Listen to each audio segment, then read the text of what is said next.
doctors to stay ahead of the storm. Shaken yet standing firm. I was not built to break. This is Radio Cayman in the Cayman Islands. For the Record, proudly brought to you by Brand Source Home Gallery, inspiring luxury. Doctors Hospital, peace of mind is important when life happens. Doctors Hospital, always there for you. Call 949-6066. And Cayman Airways, call them on 949-2311 to book your nonstop flights to Los Angeles and Panama. And Kirk Market, experience a world of choice. We ask our listeners and viewers to avoid any statements or comments which are abusive, derogatory, malicious, or defamatory. Do not use indecent language or make any statement that is false or misleading.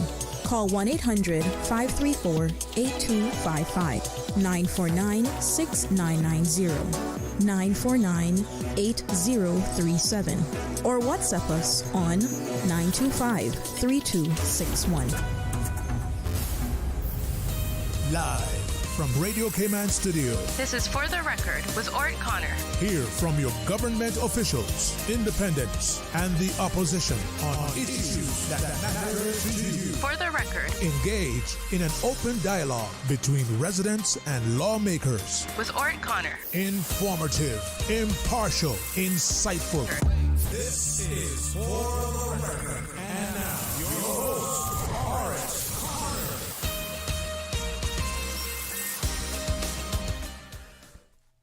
Good morning, good morning, good morning, O land of soft, fresh breezes and verdant trees so fair. Today is Monday, the 16th day of June 2025, right here in the beautiful Cayman Islands. We do hope and we trust that everyone had a restful, peaceful, enjoyable weekend. A happy, belated, happy Father's Day to all of you fathers out there as well.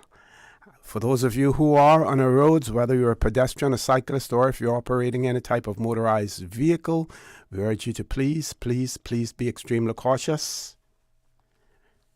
If you observe the rules of the road, remember the life you save may just be your own. For those of you celebrating a birthday today, or if you've celebrated one over the past few days, we want to wish you a happy birthday or a happy belated birthday, whichever is applicable. And to remind you that this segment of For the Record brought to you by Coca-Cola, who are proud to support your birthday shout-outs. Coca-Cola available across the Cayman Islands from Tortuga wholesalers. You should accept no substitutes. Taste the feeling with Coca-Cola. If you know anyone who's celebrating a birthday or any other momentous occasion, please share that information with us. Our WhatsApp number 925-3261, and we will give them a shout-out right here on For the Record as well. Meanwhile, this morning we will be talking about the Seafarers Registry, and it is my pleasure to have in the studio with me this morning from Celebrate Cayman and the Cabinet Office, Mr. Alfonso Wright, Miss Nasaria Chollette, and Miss Christy McElroy, and also in the studio with us, no stranger to the Cayman Islands, and a man with many accomplishments in his own right, Mr. Andrew Eden. Folks, good morning. Welcome to For the Record. Good morning, O.C. Morning. Happy to be here. Good morning. Nice to be here with you. Morning. Okay. It's great to have everyone here, and I hope and I trust that everyone had a beautiful weekend as well. And of course, when Mr. Fonzo is in the studio with me, I use him as my co-host. So what do? I pass the mic over to him. Mr. Fonzo, welcome back, sir. Thank you, O.C. So happy to be here once more. We're nearing the official launch of our Seafarers Registry, a project that's been ongoing now for just about 4 years. If I can just give you a bit of the background to remind everybody, back in late 2020, the government of the day declared that 2021 would be the year of the Seafarer. So seafarers were honored at the 2021 National Heroes Day event. And for that, the process for how we recognize people on National Heroes Day is that there's a nomination process. Mm-hmm. So we open that up to the general public to nominate seafarers who would be on our list and would be recognized on National Heroes Day. From that nomination process, we received just over 700 nominations. And while we were going through and talking about all of that, we had a sit down. It was myself, Marzita, who was still a part of the team at the time, and Cabinet Secretary Sam Rose, kind of talking out what we would plan for the year and how it would work. Mm-hmm. And he made the suggestion, since we have all these names here, why don't we set up a Seafarers Registry? That way we can keep a track of all of our seafarers. We can record their accomplishments, their travels, the ships they sail on, their upward mobility as seamen. And we all thought it was a wonderful idea. So he then arranged a meeting with the then Premier, Premier Alden McLaughlin, now Sir Alden McLaughlin, and went and had a conversation with him, and he readily accepted the idea and offered his support and blessings. So from there, we then wrapped up the registration process by organizing district events. And we went to all of the districts on separate occasions, including Cayman Brac, and had registration campaigns, registration drives. And we ended up after that process with another 500 or so names, and put our list at about 1,200. Mm-hmm. We continued to expand and to encourage people throughout the year to register at every opportunity we got.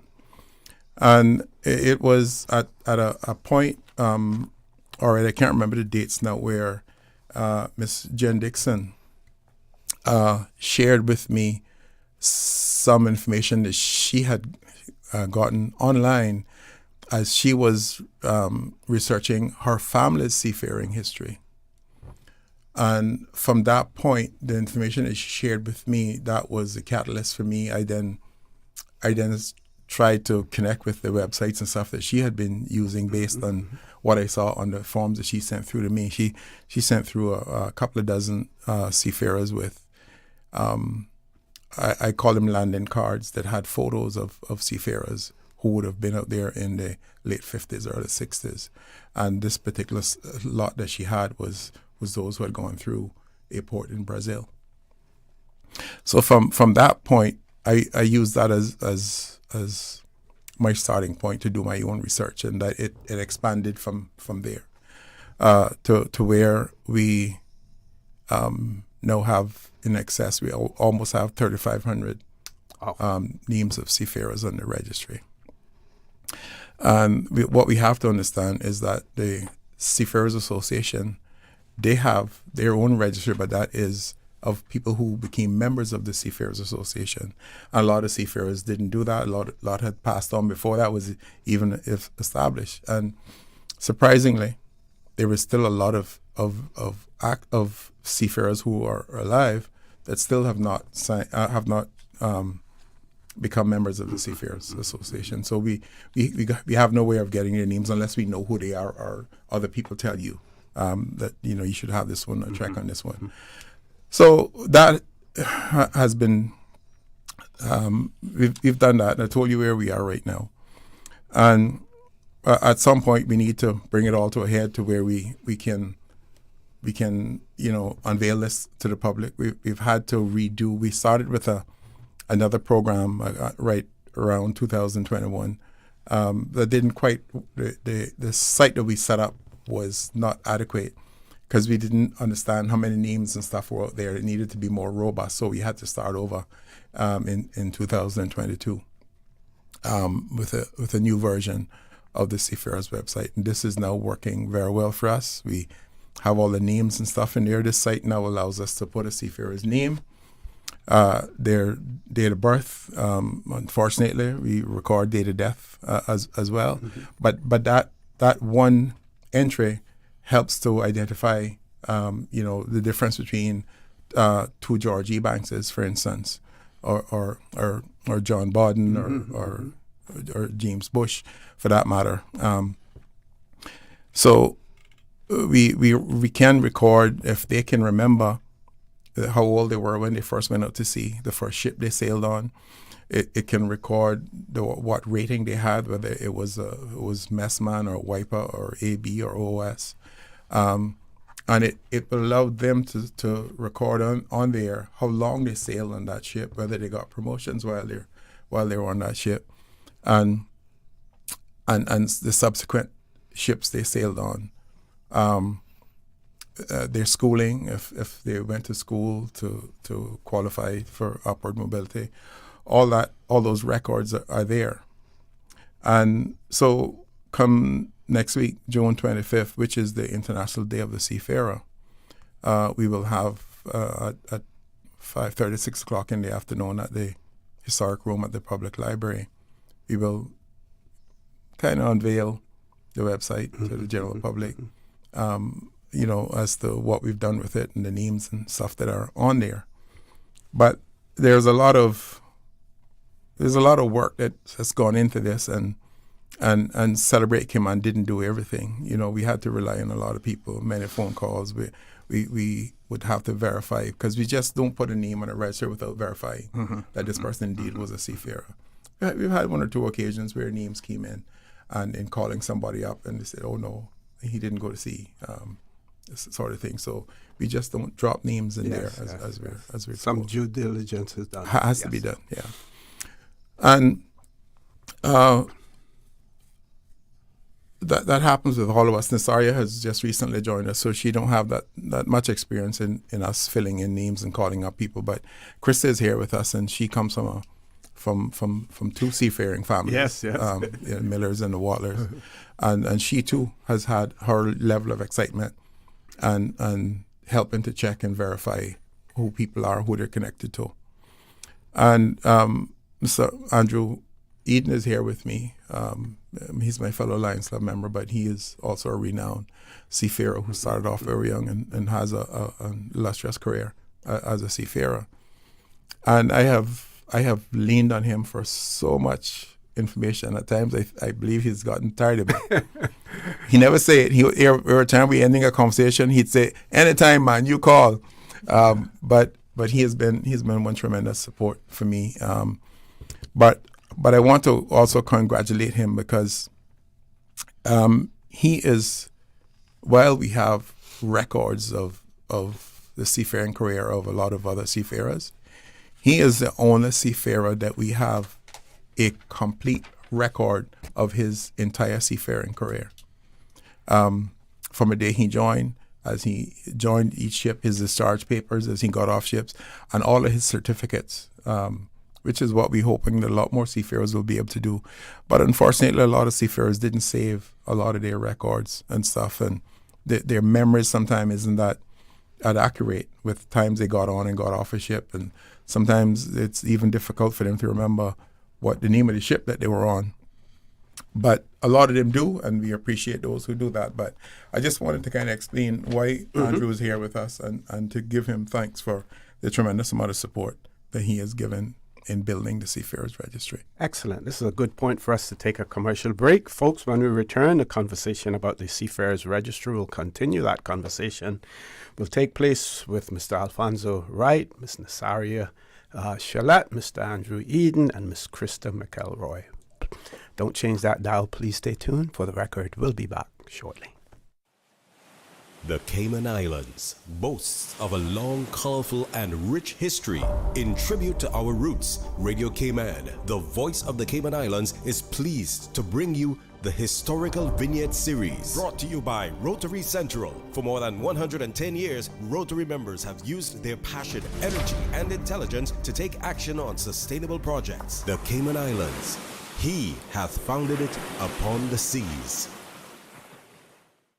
Clara Eden, Certificate of Honor, 1870 through 1969. Nurse Clara Eden was an extremely loyal and faithful midwife who traveled to all outer districts to deliver babies. She apparently had a record of the babies she delivered, along with the names of their parents in her first house, which burned down. At that time, she confirmed that she had delivered 1,500 babies, and when she retired, she estimated she had delivered 2,000. She took excellent care of both mother and baby for 9 days at the cost of £2. Nurse Clara was a faithful member of the Seventh-day Adventist Church. She was the only person in Grand Cayman who knew how to do starbread handwork, and in her spare time, she taught a few people how to do it.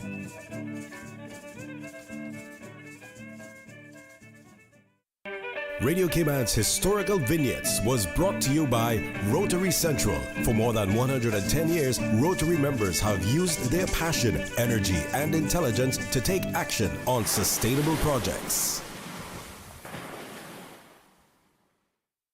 Since 1993, Rotary Central has worked diligently each year to provide quality bus shelters to our community. A traveling convenience to our school children, the elderly, young people going to work, guest workers, and visitors using the public bus. We, Rotary Central, help you, our advertisers, make it happen. Your marketing dollar travels a far way. Positioning your message, your product, your services, your presence in over 83 bus shelters. Every dollar you spend, every advert you place helps to build another bus shelter, providing modest comfort for Cayman travelers. Reserve space now on the only billboard medium in the Cayman Islands. Email rotaryshelters@gmail.com. rotaryshelters@gmail.com. The Bus Shelters, a partner in community convenience. Another inspiration program by Rotary Central Cayman Islands. Did you know that Doctors Hospital provides urgent care services 24 hours a day, 7 days a week? And Doctors Hospital's urgent care physicians have access to the most advanced MRI and CT imaging in the Caribbean, providing reliable diagnostics when you need it most. When you need quality urgent care for an illness or injury, Doctors Hospital is here for you 24/7. Whether it's a migraine, chest or abdominal pain, shortness of breath, broken bones, or another urgent need, Doctors Hospital at the top of Walker's Road. Urgent care right now. Looking for fresh, healthy food that's full of flavor? Then you've got to visit Kirk Market. Our dishes are made with fresh, high-quality ingredients. Enjoy vibrant mixed greens or satisfying pasta salads. Or try one of our delicious grill options like blackened chicken, spicy beef steak, or grilled salmon. Looking for something light and flavorful? We've got sushi rolls and poke bowls prepared daily. And don't forget to explore a hot bar or Billy Fresh salad at the salad bar. Stop by Kirk Market today for breakfast, lunch, or dinner and taste the difference. Eat well, live well with Kirk Market. Can you imagine your home completely organized? At Brand Source Custom Closets, we can. We specialize in designing and building custom closets and storage units for any room in your home, including the garage. With tailored designs and custom LED lighting solutions to fit your lifestyle and budget. Our custom closets expert is committed to enhancing the value of your home with a solution that is uniquely yours. Visit our showroom or call 623-6774 to schedule a no-obligation appointment with our design expert. Brand Source Custom Closets, 209 Dorsey Drive, Industrial Park. We are in the hurricane season, and knowing what to do after a hurricane can be as important as preparing for the storm. After the passage of a hurricane, seek medical attention if it is needed at hospitals and clinics for those persons who are injured. Do not touch power lines and cables that are down. They may be active. Report them to 911 or the utilities emergency hotlines. Broken tree limbs should be removed from around homes or buildings if possible. This hurricane information has been brought to you by Breeze FM and Radio Cayman.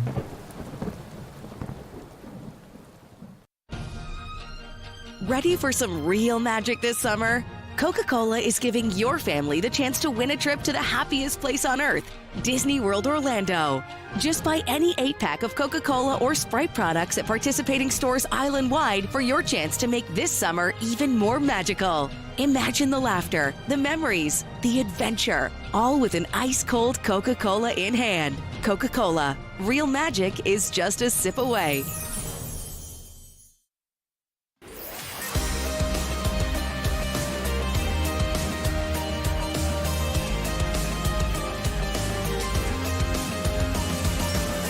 This is For the Record.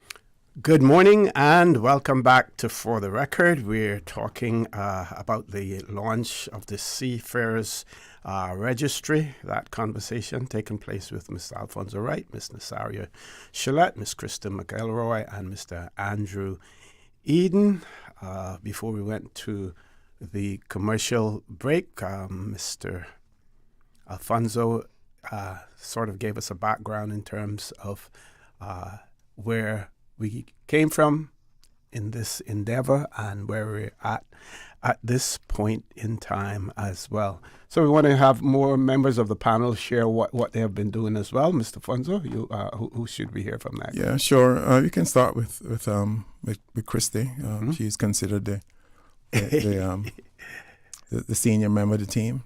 Okay, bring that mic a little closer to you there, Christy. Yeah, there we go. Yeah.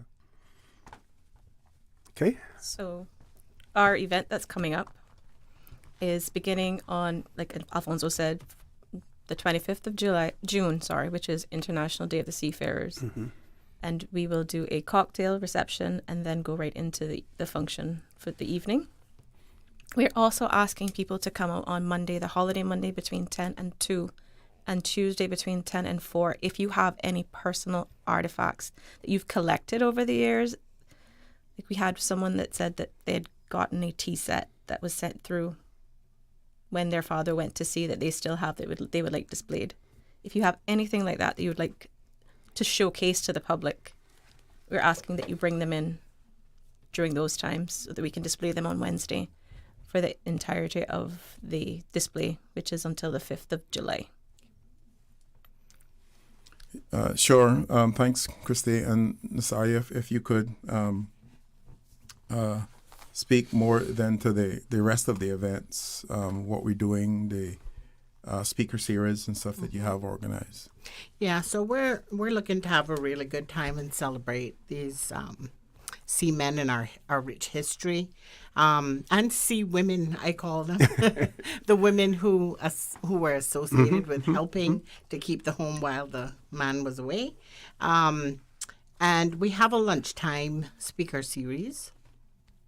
In Grand Cayman, it's going to be Thursday, June 26th, Tuesday, July 1st, and Thursday, July 3rd. That's from 12 till 2. The event is going to be hosted at the Georgetown Library Historic Room. And so we will have our lunchtime speakers there. We're really excited about that. And if anybody out there, wants to let us know that they're willing to come and speak, that's still very fluid, trying to get people to come. And can you repeat that date and venue? Yes. So it's the Georgetown Library Historic Room. And the dates are June 26th, July 1st, and July 3rd in Grand Cayman. In Cayman Brac, it's going to be July 11th, Friday, July 11th. And in the Brac, we're going to be in the Veterans and Seamen's Association Hall. Same time, 12 until 2. So please reach out to us if you have something you would like to share. We're very interested in collecting the stories. I'm interested in the storytelling. What did the men go through? What did they experience? What were they afraid of? What were great happy times? We want to know that, because I think that's how we can relate more to the whole history, right? And also we have, we're unveiling a quilt, which was done by a sewing group, community group, Friends and Needles. And that's, each square is telling a seaman's story. I think that's going to be an amazing reveal. So we want to make sure everybody comes out to get to experience all of this with us.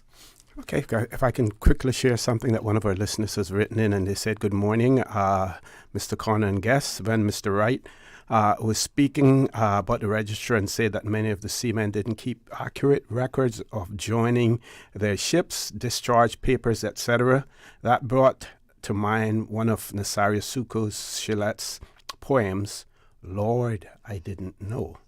And that was exactly the case. They were making history, but Lord, they didn't know. Congratulations to celebrate Cayman for this significant undertaking. Have a great day all. And that's coming from Miss Lorna bush as well. Okay. Bless her. Thank you, Miss Lorna. Orrett, if I can go on. While Nasaria spoke of seafarers, speaking on these speaker series, we will have other people as well. We'll have quite a few women who we also need their perspective. Some of these will be mothers of seafarers. They would have had children as seafarers. They would have had their fathers would have been seafarers as well.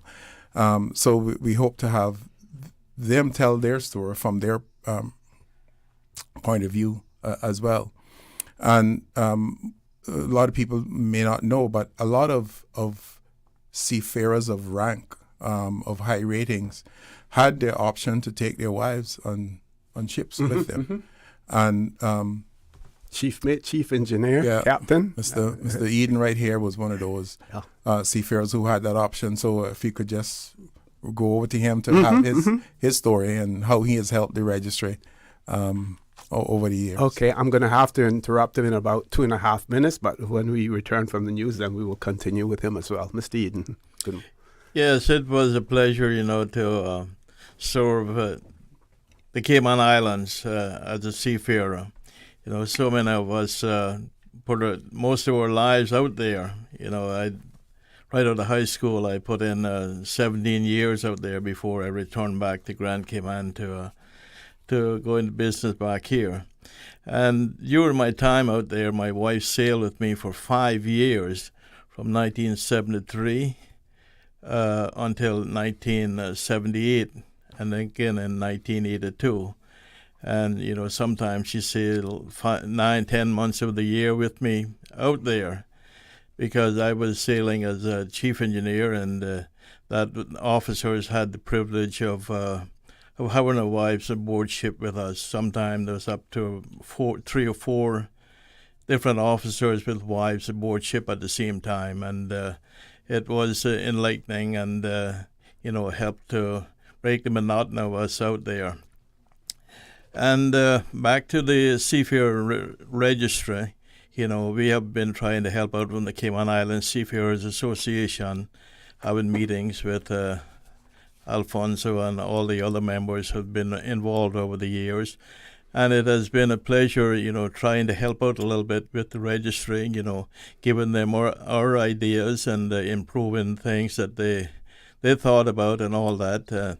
Because looking at it from our perspective out there, it helped a lot to tell them exactly what we thought, what we went through, and all of these things. So it was a pleasure to be along with the group to help get this register going.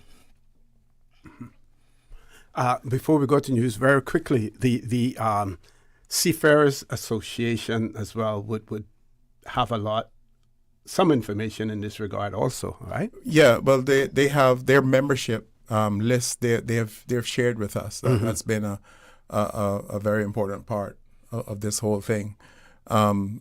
So we work hand in hand, and at some stage in the future, I believe that they should be in charge of the Seafarers Registry. Things are a little difficult with them as far as being able to pay for staff and all that kind of stuff. Because the government could transfer that to them and fund it. Yeah. Well, I'm hoping that something can be worked out in the future, because they should be the custodians of this at some stage. But they've been very helpful. We worked alongside them all the way. Excellent. Folks, we're going to our 8 o'clock news, top of the hour. When we return, the conversation will continue with representatives from the Cabinet Office and Celebrate Cayman, as well as Mr. Andrew Eden. So don't change that dial. Please stay tuned for the record. We'll be back immediately after the 8 o'clock news. Thank you, Mr. Connor. And studio time now is 8:01, brought to you with the kind compliments of Foster's. Storm smart with Foster's this hurricane season. Always be ready for a power outage. Stock up on lanterns, flashlights, portable fans, and extra batteries. Keep them charged and ready to go. Have candles as a backup and keep cooking with emergency butane and butane stoves. Don't get caught in the dark. Go to fosters.ky/emergency-checklist for more information. Be safe and get hurricane ready with Foster's to stay ahead of the storm.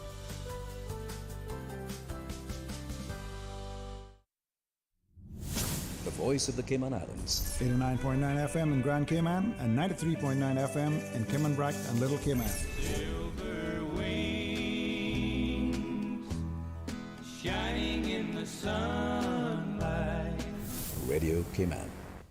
The 8 a.m. news is brought to you by ValueMed Pharmacy. Save time and order your prescription refills online at value-medpharmacy.com. VALU-medpharmacy.com. For today's biggest news. Radio Cayman, the voice of the Cayman Islands.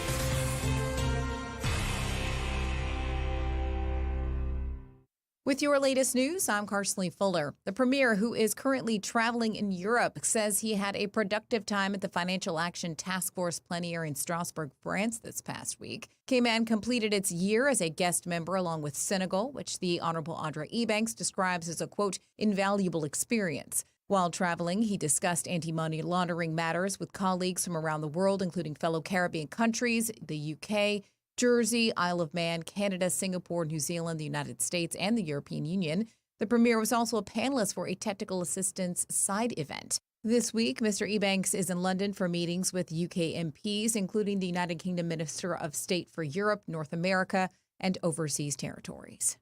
As the new National Coalition for Caymanians administration looks to streamline education and training, the new Minister for Education tells Radio Cayman residents can be on the lookout for a National Manpower Committee. That committee is going to guide how we strategically look at all of education services, but especially the training element and the scholarships secretariat. The Honourable Rolston England says he and his team already started beta testing a manpower database before he demitted office 12 years ago. And the initiative will help ensure government departments aren't working in silos. With the Workforce Opportunities and Residency Cayman, Immigration, and the Scholarship Secretariat all working together. So that we create a national manpower database so that the information is available. You should be able to have a secure login where you can go online and say between 2026 to 2027, who's returning as an electrical engineer with a GPA of 3.5 or higher. And you should have access to that information. He says the database will be available to registered licensed businesses. An update on the Godfrey Nixon Way extension. As much as I would love to have that punched in and out, we are still dealing with some land acquisitions at the very end of the road. And it's a little bit harder to deal with land acquisitions when you have homes that you're dealing with versus empty land lots. Infrastructure Minister, the Honourable J. Ebanks, tells Radio Cayman there are, quote, about 3 land acquisitions to complete towards the end of the extension. And once those are done, we can actually finish completing of that road and getting that out and creating a new 4-way junction at the Eastern Avenue stoplight. Minister Ebanks says that will help, quote, tremendously with traffic flow coming into and out of town. In the project details, the National Roads Authority says the extension will enable motorists traveling from Eastern Avenue and the current Godfrey Nixon Road a shorter and quicker commute to the heart of downtown Georgetown. Now with a check of international news, here's the BBC, which takes us out of the newscast. I'm Carsley Fuller. BBC News, I'm John Shea. Israel says it has control of Iranian airspace, allowing its jets to carry out relatively close-range attacks. It also says it's destroyed a third of Iran's missile launchers. The Israelis say strikes carried out on Sunday killed 4 high-ranking intelligence officials. Iranian reports speak of a hospital being hit. Staff and patients are said to have been injured. The UN's nuclear watchdog says the underground part of Iran's Natanz uranium enrichment site appears not to have been attacked. The section above ground was destroyed in Israeli strikes. The Hamas authorities in Gaza say more than 20 Palestinians have been killed in Israeli gunfire while they were waiting for aid. Dozens have died in similar incidents near controversial US-backed aid distribution centres. A Syrian doctor has been sentenced to life imprisonment for crimes against humanity by a court in Germany. The man was accused of torturing government opponents during the uprising against the Assad regime. The first bodies of victims from last week's air crash in India have been handed over to families. Only 90 out of almost 300 have been identified so far. The suspected killer of a Democratic politician and her husband has been arrested in the United States. The murder is thought to have been politically motivated. China has refused to comment on reports that it significantly increased its nuclear arsenal. A Swedish think tank says Beijing increased the number of warheads by 100 in 2024. BBC News, I'm John Shea. The 8 a.m. news is brought to you by ValueMed Pharmacy. Save time and order your prescription refills online at value-medpharmacy.com. VALU-medpharmacy.com. Now, more than ever, supporting your immune system is crucial to helping your body fight off illnesses like the common cold, the flu, and COVID-19. At ValueMed Pharmacy on Walkers Road and in Buttontown, we carry all the essential vitamins and minerals to help support your immune system and improve your overall health. Some of our top immunity support picks are vitamin C, vitamin D, zinc, elderberry, and quercetin, or the popular 7-in-1 immunity support. Our pharmacists are always on hand to help guide you and answer any questions. Visit ValueMed Pharmacy on Walkers Road or Buttontown. Live happy, live healthy with ValueMed Pharmacy. Stay in touch with Radio Cayman with the latest up-to-date, accurate news and information. For your convenience, the headline news will be repeated on our sister station, Breeze 105.3 FM, weekdays at 8:30 a.m. Follow Radio Cayman on social media, Facebook, Instagram, Twitter, or download the Radio Cayman app in the App Store or log on to www.radiocayman.gov.ky and stay connected to what's happening in the community. Radio Cayman, your voice, your choice, your radio. It's in the feeling in our we talk. It's in the meaning in our spark. It is the thing that sets us apart. Who we are. 'Cause the rhythm of life keeps pumping. Together going strong. No matter what, we keep things flowing. For the people we will go all in. Our hands up in the sky. Celebrating. Come let your rhythm flow.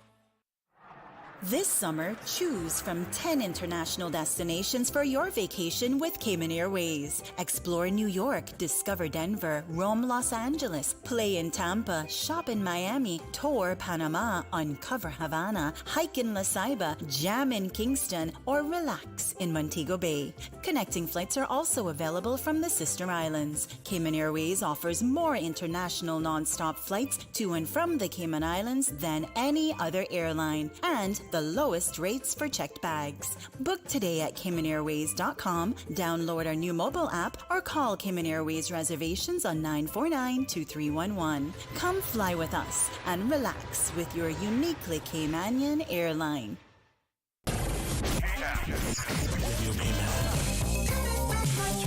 Biggest variety in the morning. RC Fusion. Following the 10 a.m. news headline.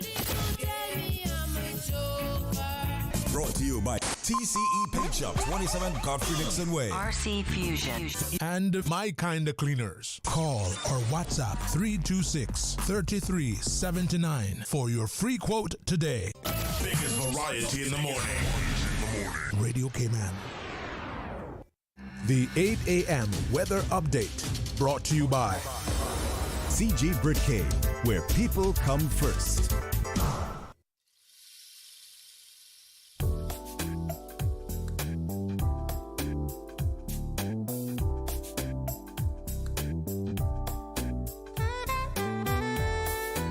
Good morning. Let's take a look at the latest weather report.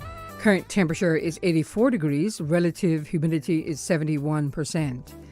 The barometric pressure 30.02 inches and rising. The wind is out of the east-southeast at 3 knots. Overnight low was 82 degrees.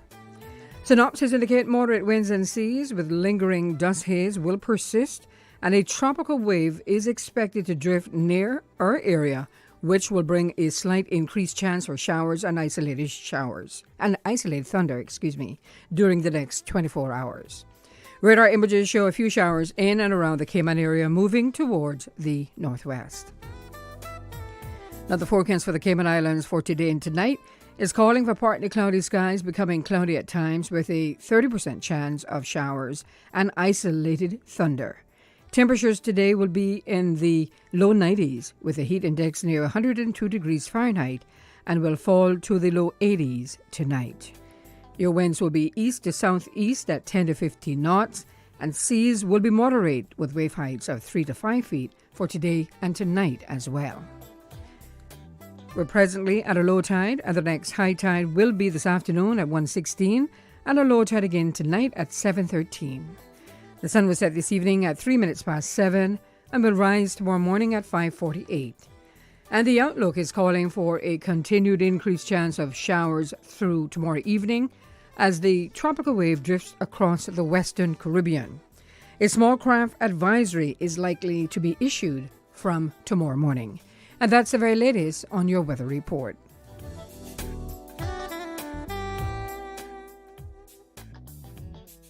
We were on the edge of a breakthrough. I knew the substance was extraterrestrial, but I didn't realize. Aunt Angie, what does this have to do with managing my insurance? Well, long story long, the entire lab exploded, and the radioactive sludge went everywhere. I ended up in the hospital for a few weeks, but I was able to manage everything with the CG Online portal. The online portal. Safe, convenient, simple. CG Brit-K. Good like that.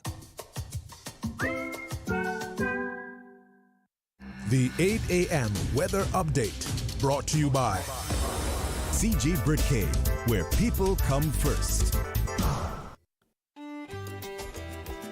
J.A. Roy Bodden, in association with Ian Randall Publishers, cordially invites you to the launch of his second volume on the study of Caymanian society, deconstructing development, immigration, society and economy in early 21st century Cayman. The book launch will be held at the Sir Vassal Johnson Hall, University College of the Cayman Islands, on Saturday the 5th of July at 6 p.m. Refreshments, book sales and signing to follow immediately after the launching ceremony. The full complement of J.A. Roy Bodden's published works will also be on sale. The first 50 attendees will receive a complimentary copy of one of the author's previously published works.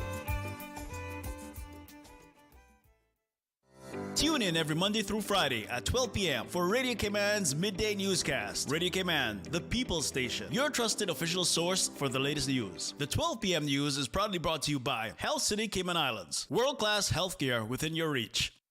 The traffic report is brought to you by Subway. Enjoy a delicious start to your day with breakfast from Subway.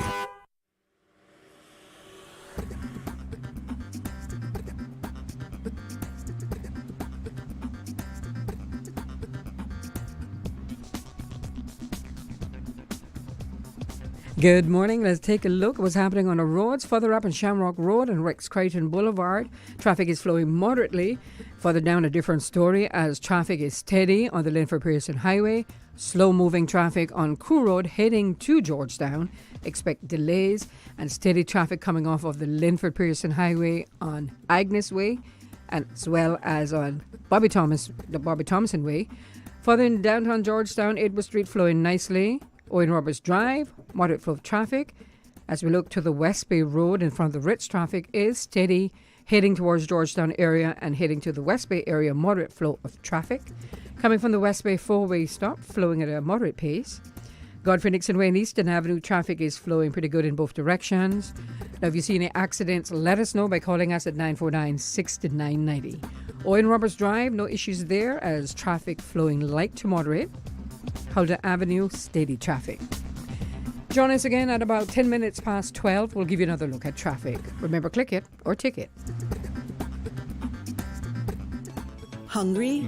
Need Subway any time of the day? Yeah. We've got you covered. Subway at Anderson Square, Centennial Towers, and Countryside Shopping Village is open 24/7, serving up fresh, delicious subs anytime you need them. And for your weekend cravings, West Shore Center is also open 24 hours on Friday nights and until 1 a.m. on Saturdays, because it's never too late for a great meal. Skip the line and order ahead with the Subway Cayman Islands app, or get your favorites delivered straight to your door with Bento and Let's Eat. Fresh, fast, and always here when you need us. Subway, eat fresh. The traffic report is brought to you by Subway. Enjoy a delicious start to your day with breakfast from Subway. The new KFC nuggets have arrived. That unlike the no-gets. Ours are handmade using 100% white meat, unlike the no-gets. At KFC, we hand-bread every day to achieve the perfect flavor. After you try our delicious and crispy nuggets in the original recipe, you'll never settle for less. KFC, the real nuggets. It's finger-licking good. Are you feeling overwhelmed, sad, stressed out, or suicidal and need support? Call 1-800-534-6463. K-Mind, Mental Health Helpline. It's okay to ask for help. K-Mind Mental Health Helpline, available from 6 p.m. to 11 p.m. Monday to Friday. It's free and confidential support and guidance on your emotional and psychological health. This summer, choose from 10 international destinations for your vacation with Cayman Airways. Explore New York, discover Denver, roam Los Angeles, play in Tampa, shop in Miami, tour Panama, uncover Havana, hike in La Ceiba, jam in Kingston, or relax in Montego Bay. Connecting flights are also available from the sister islands. Cayman Airways offers more international non-stop flights to and from the Cayman Islands than any other airline, and the lowest rates for checked bags. Book today at CaymanAirways.com, download our new mobile app, or call Cayman Airways reservations on 949-2311. Come fly with us and relax with your uniquely Caymanian airline.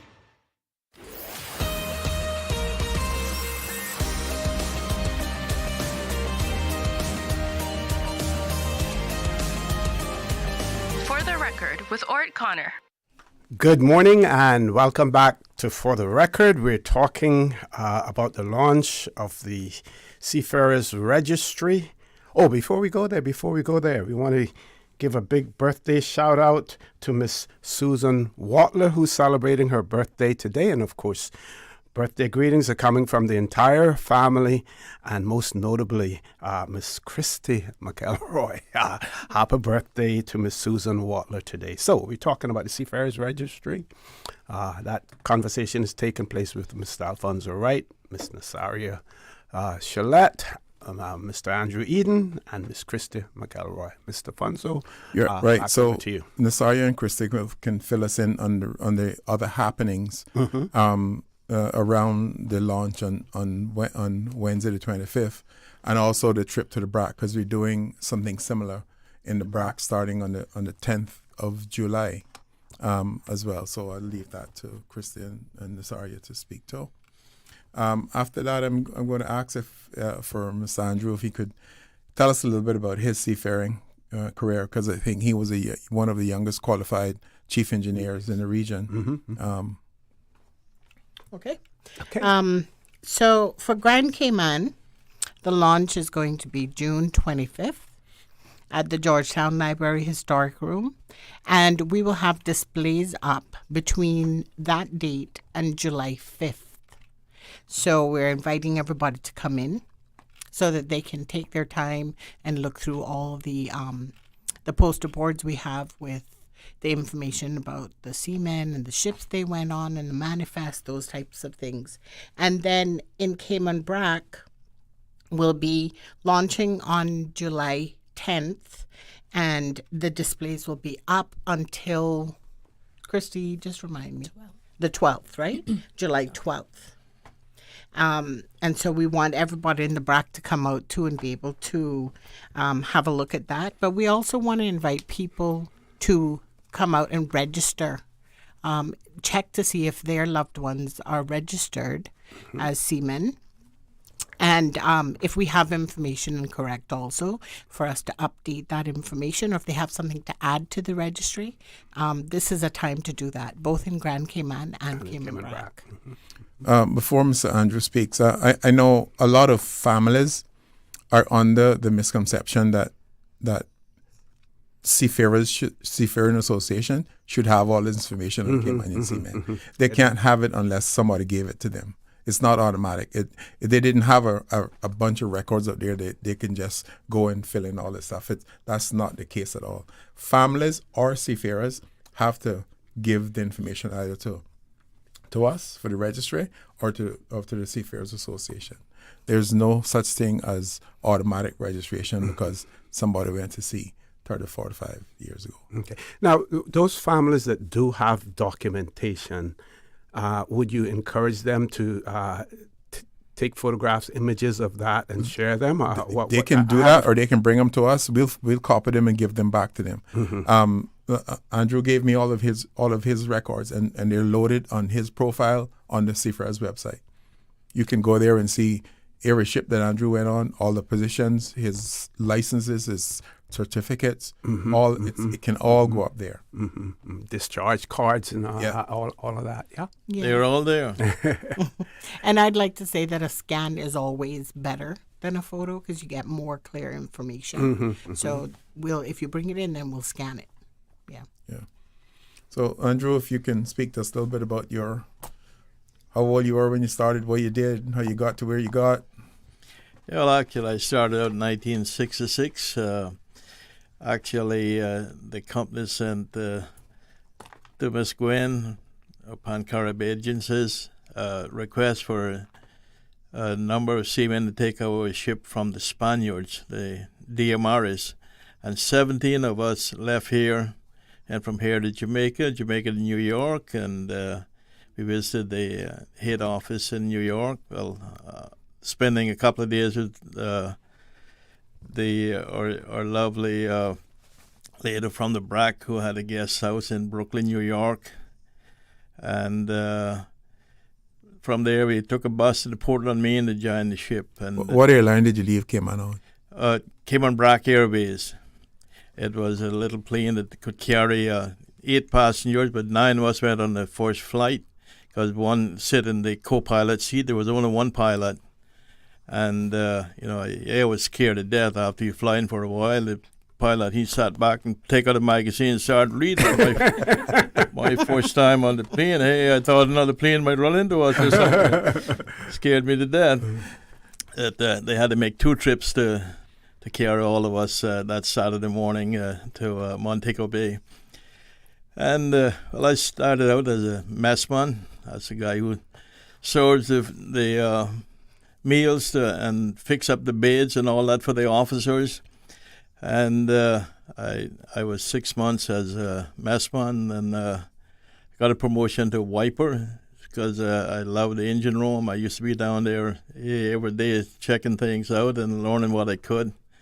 And I was only wiper for 6 weeks, and I got a promotion to second pumpman engine maintenance. And I stayed there on that ship for 26 months before I came back home for a few weeks. And next ship I went as chief pumpman on the Commonwealth. I was there for 27 months.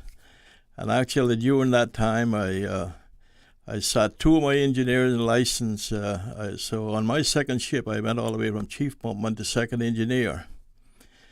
And, I did correspondence courses out of Seaman's Church Institute in New York. That's a place a lot of Caymanians used to go to school there, but we could also take the correspondence courses.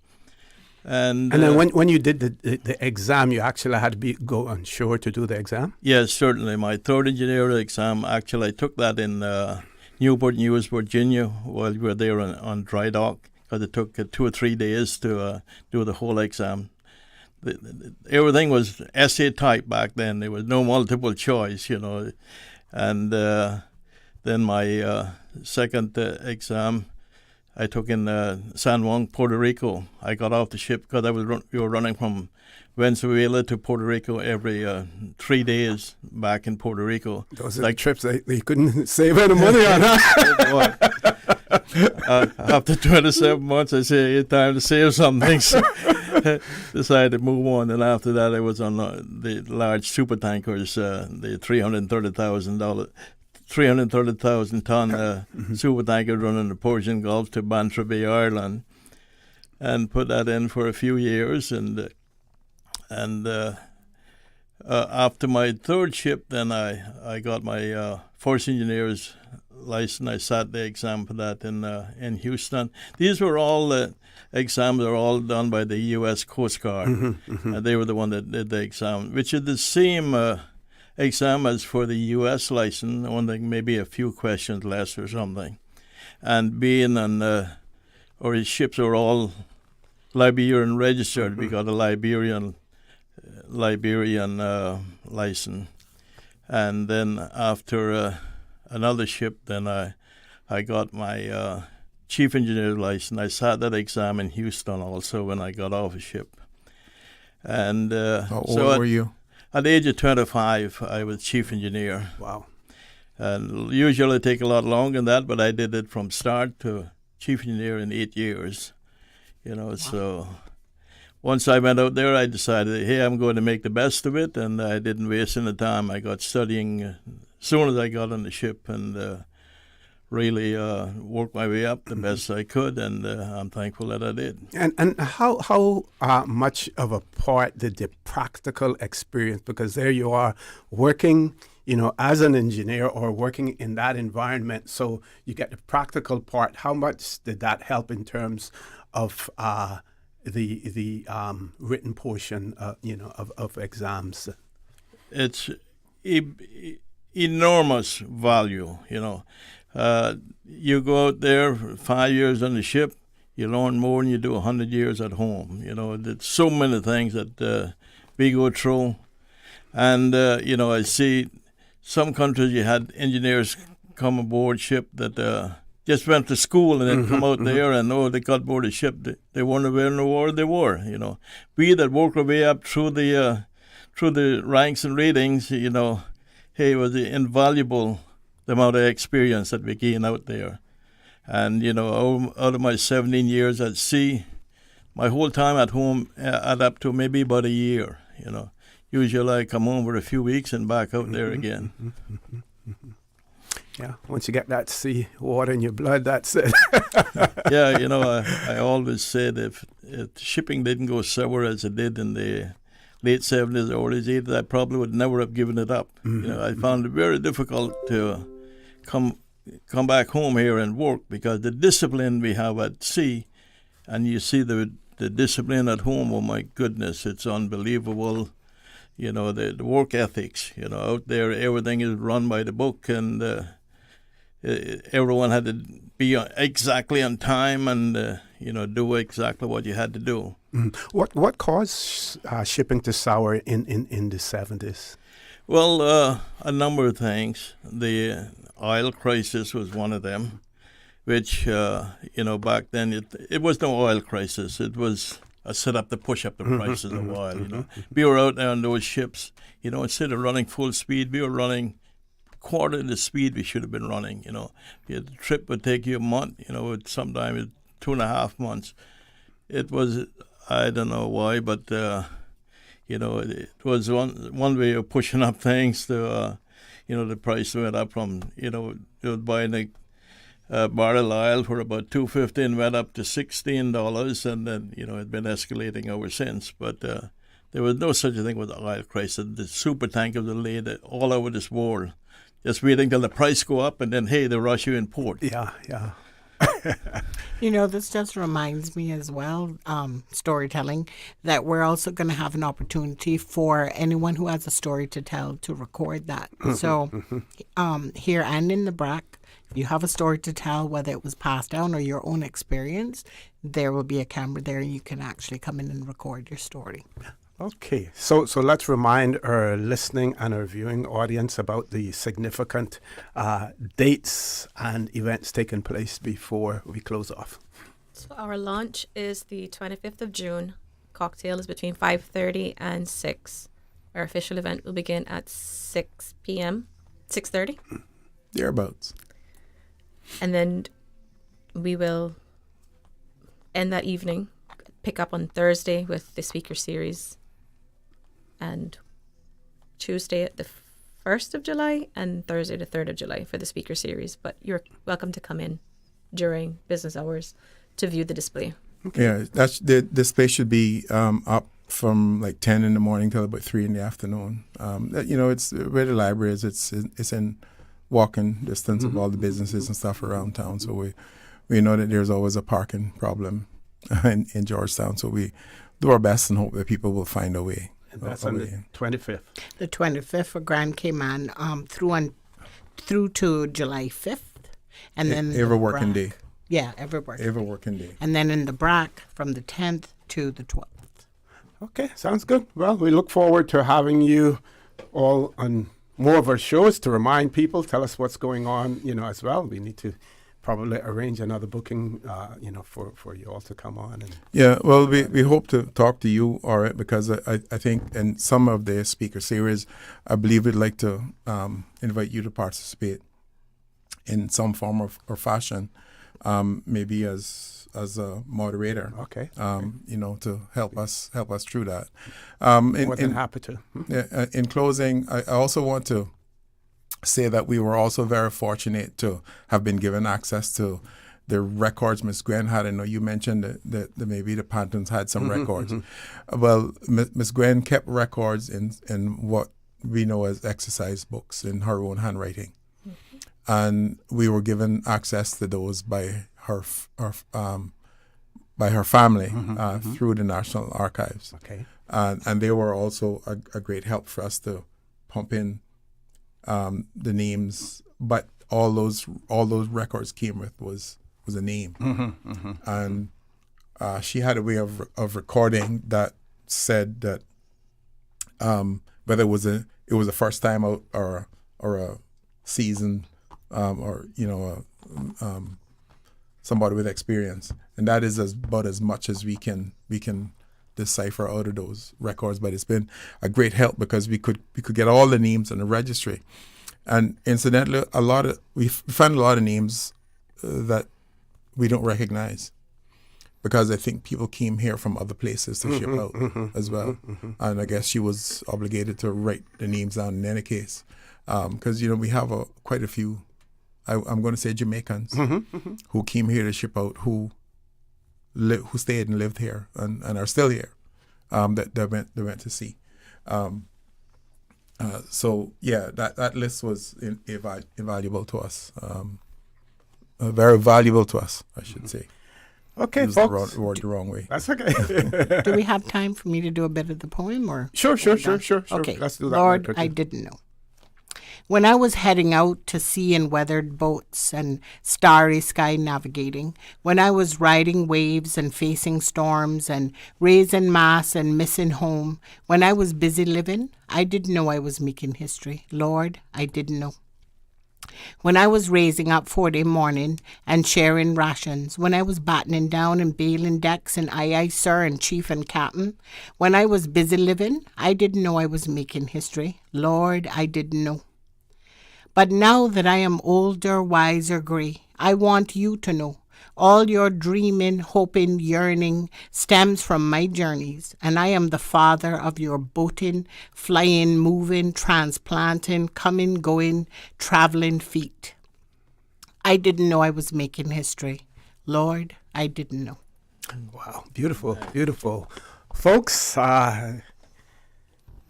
in this first segment of the show, talking about the Seafarers Registry, we're going to go to a commercial break. When we return, we will have representatives from the Department of Sports talking about some of their upcoming events. Of course, summer's right here with us, so many things will be taking place. Don't change that dial. Please stay tuned for the record. We'll be back shortly. Accidents and illnesses can strike without warning. Ouch! When it comes to urgent care, every second counts. At Doctors Hospital, we have a dedicated team of experienced doctors and nursing staff available to you 24 hours a day, 7 days a week. Don't waste time in an overcrowded emergency room when you need urgent care. Whether it's a broken bone, a severe infection, or a sudden illness, trust in Doctors Hospital's unwavering dedication to providing the best immediate care. For complete urgent care when you need it the most, choose Doctors Hospital, located in Georgetown, 16 Middle Road. Your dream home starts with a vision, and often inspiration is at the heart of that vision. Brand Source Home Gallery's in-house designers are here to help bring your vision to life. Whether you're remodeling or building a new home, Brand Source Home Gallery is your one-stop solution. Explore their kitchen cabinets, sinks, faucets, bath fixtures, tubs, vanities, and more. Let Brand Source's designers help and inspire you with your next project. Call 623-5000 and schedule an appointment with a design expert at Brand Source Home Gallery, Dorsey Drive, Industrial Park, serving Cayman for 50 years. This summer, choose from 10 international destinations for your vacation with Cayman Airways. Explore New York, discover Denver, roam Los Angeles, play in Tampa, shop in Miami, tour Panama, uncover Havana, hike in La Ceiba, jam in Kingston, or relax in Montego Bay. Connecting flights are also available from the sister islands. Cayman Airways offers more international non-stop flights to and from the Cayman Islands than any other airline, and the lowest rates for checked bags. Book today at CaymanAirways.com, download our new mobile app, or call Cayman Airways reservations on 949-2311. Come fly with us and relax with your uniquely Caymanian airline. My mom's a superhero. She always knows what to do when I feel icky. Yesterday, we went to West Bay Pharmacy, and they had everything she needed. Medicine, my favorite Band-Aids with dinosaurs, and even flavored vitamins. Mom says they keep our family healthy. I think they're magic. Don't tell anyone. I think superhero shop at West Bay Pharmacy. West Bay Pharmacy, where the superheroes shop. West Bay Pharmacy and Centennial Towers. Convenient quality care is just around the corner. Radio Cayman, maintaining the innovation. On a daily basis, making it easy to connect with you, our listeners. Add us to WhatsApp today, 925-3261. That's 925-3261. Radio Cayman. Send a text or voice note. Message us at 925-3261 on WhatsApp today and get active with Radio Cayman. Radio Cayman, the voice of the Cayman Islands. Radio Cayman, maintaining the innovation. Looking for fresh, healthy food that's full of flavor? Then you've got to visit Kirk Market. Our dishes are made with fresh, high-quality ingredients. Enjoy vibrant mixed greens or satisfying pasta salads. Or try one of our delicious grill options like blackened chicken, spicy beef steak, or grilled salmon. Looking for something light and flavorful? We've got sushi rolls and poke bowls prepared daily. And don't forget to explore a hot bar or Billy Fresh salad at the salad bar. Stop by Kirk Market today for breakfast, lunch, or dinner and taste the difference. Eat well, live well with Kirk Market.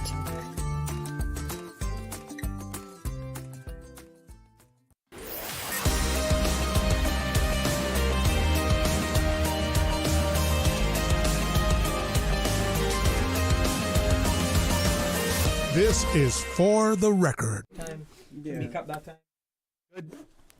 Good morning and welcome back to For the Record. Like I promised, in this segment, we will be talking about upcoming events with the representatives from the Department of Sports. I think we're going to be joined by one more individual. Meanwhile, we're going to go around the circle here and have everyone introduce themselves and tell us a little bit about.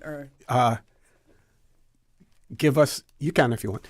Give us some information in relation to the Department of Sports, what it is all about as well. And we'll start with you, Ms. Molly Ann. Introduce yourself to our listening and viewing audience. You're on TV, YouTube as well. Okay. So my name is Molly Ann Moore. I'm better known as Coach Molly to the kids in the schools. I basically coach all of the different disciplines. Recently started swimming in the primary schools. My main sport is netball coach. So I've been in the department, I suppose, over 23 years, going into 23 years, and love it. It's a lot of stress, but it's our job, so what can we do? Yeah, that's me. Okay. Leverne Ebanks. Yes. And I'm a head coach for the Department of Sports. At the current time, I'm acting assistant director. I'm a past national athlete, playing netball and basketball with these lovely ladies. And my main focus sports is netball, but I'm also involved with all the disciplines in the schools. Yeah. Good morning. Ms. Merta, no stranger. Thank you for having us. My name is Merta Day. I'm a head coach and sports coordinator for women, I would say, because I focus more on women's and wellness initiatives in particular.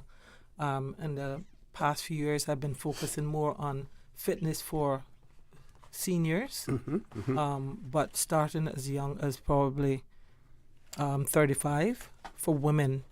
I was a sports instructor before, so I was multidisciplined, but that's my focus now, and I really enjoy working with the middle-aged to senior women up to like 85 and getting them in mindful activities and things to keep them healthy and fit as we age.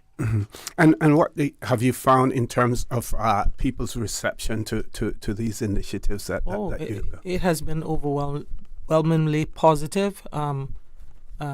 We've had so many initiatives that have included multi districts, and then for Honorable Women's Month, and generally because I host and coach fitness sessions for Department of Sports, and then I do one in West Bay in collaboration with Department of Children and Family Services, and it's been well received.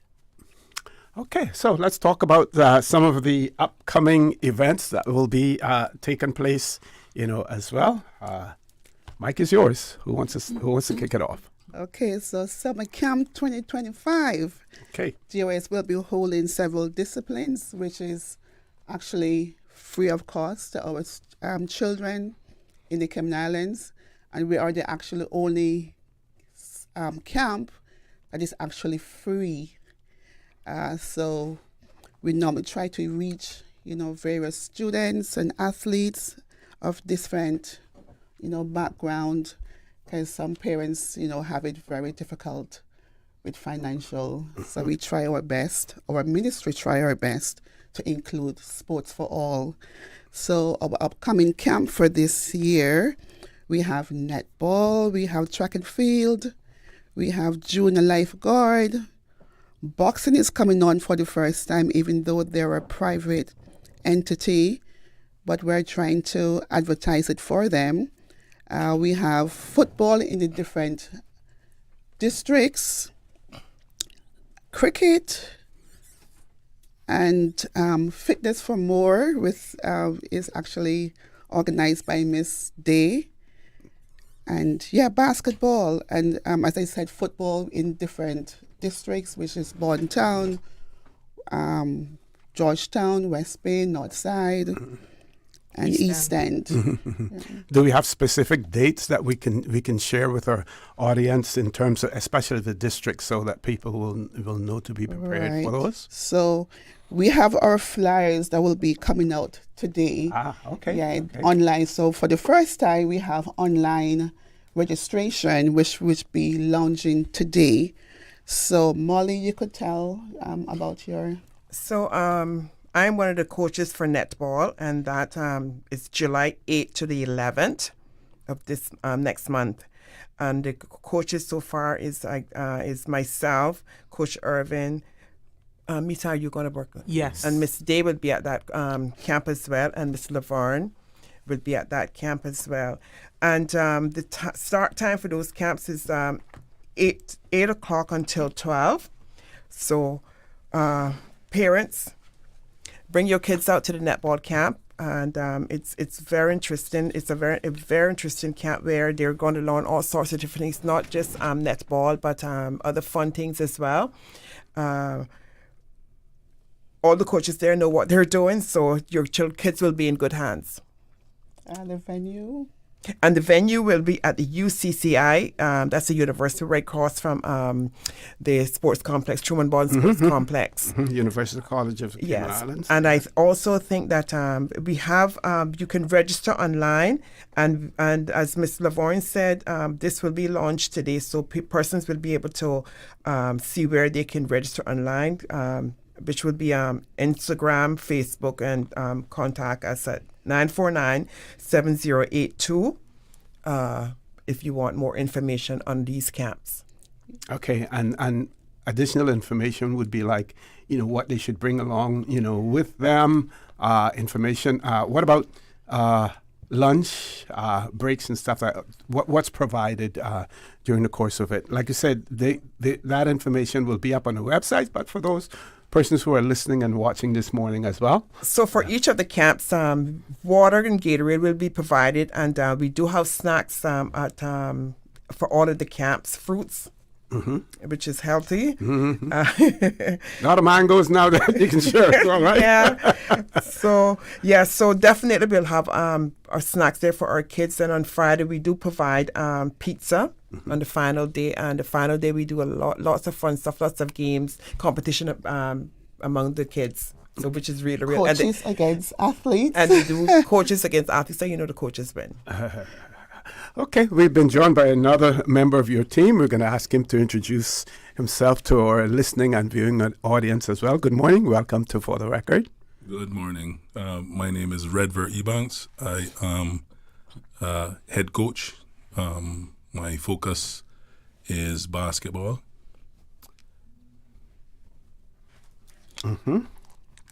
And I've been with the department for 21 years. Yeah, it's been a long time. I'm not even telling you all that. It's a lot longer than that. And I'm also head coach as well, and sports instructor. So, Mr. Ebanks, as far as basketball is concerned, if you've been, with the department for 21 years, has it always been with basketball or other disciplines as well? Okay, so I came in as an assistant basketball coach. Okay. So we had different structure in those days. So I came in primarily just to coach basketball and develop the sport. And how has it progressed over the years, basketball in Cayman? It's been doing good. We're starting to see a lot of our athletes now start to get recruited for NCAA. It took a little while, but obviously we have to build a structure in order to have the kids at that kind of level. So we're now starting to see the fruits of all that labor. And also we're starting to see more exposure as well in terms of rather than having to go overseas to see games. I noticed that during some points during the year you have college teams that actually come and participate in tournaments here in the Cayman Islands as well. Talk a little bit. Yeah, that's a private entity. Okay. But Cayman Classic is very good for the country. Gives the kids an opportunity to see high level basketball up close. Yeah, so definitely a big plus. Okay. Now, in talking to other entities that actually put on summer camps, your being a Department of Sports, your staff has already been vetted and been through all of the various protocols in terms of child safety and everything else. So let's reassure those parents out there who are interested in sending their children off, the quality of care that you will be given to their children in these camps. Well, I can tell you, for one, everyone that works with the camps have to have training in child care protection, in particular darkness to light. They have to be updated and valid, their qualifications in that. And we also put things in place such as, for my camp in particular, I put a lot of emphasis on signing your child in and signing them out, so you know who each camp pick them up. Yeah, I know, but I'm speaking from my camp because, everybody, we all do it, but I speak from my camp. And then I know we also try to have a balance of ratio, of a coach to children ratio. When a child is going to the bathroom or somewhere, we try to follow all the protocols surrounding child protection, care, and that kind of stuff. So parents can feel really assured that their children are going to be, monitored and treated the way that they should be treated. Okay, anyone want to add to that? We are trained also in CPR, so that's. The Department of Sports staff is trained. All the directors are, and most. All coaches. Yes, but remember we have people that are coming in from the outside, so all of them don't necessarily have to be trained in that, but it's mandatory for everybody to have the child protection training, because we have every department of sports staff, and it will be a lot of us on every camp. So we will have more than, I would say, 50% of the people, if not 75%, there will have current CPR training. Okay. Yeah, at least each camp will have at least 2 or 3 CPR training. Okay. Yeah. And do you have to take on additional people during this period of time? We know that many government departments are involved and participate in the summer internship program.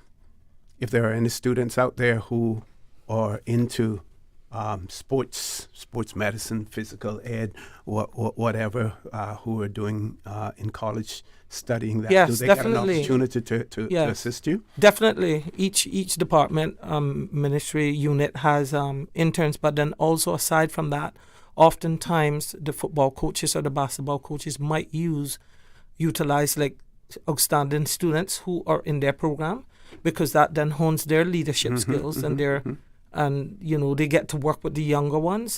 But these are children who are well versed in the sport as well, so that they will be bringing high level skills to help coach. And because all of us are sports instructors, it doesn't necessarily mean that I have kept up to date with my football.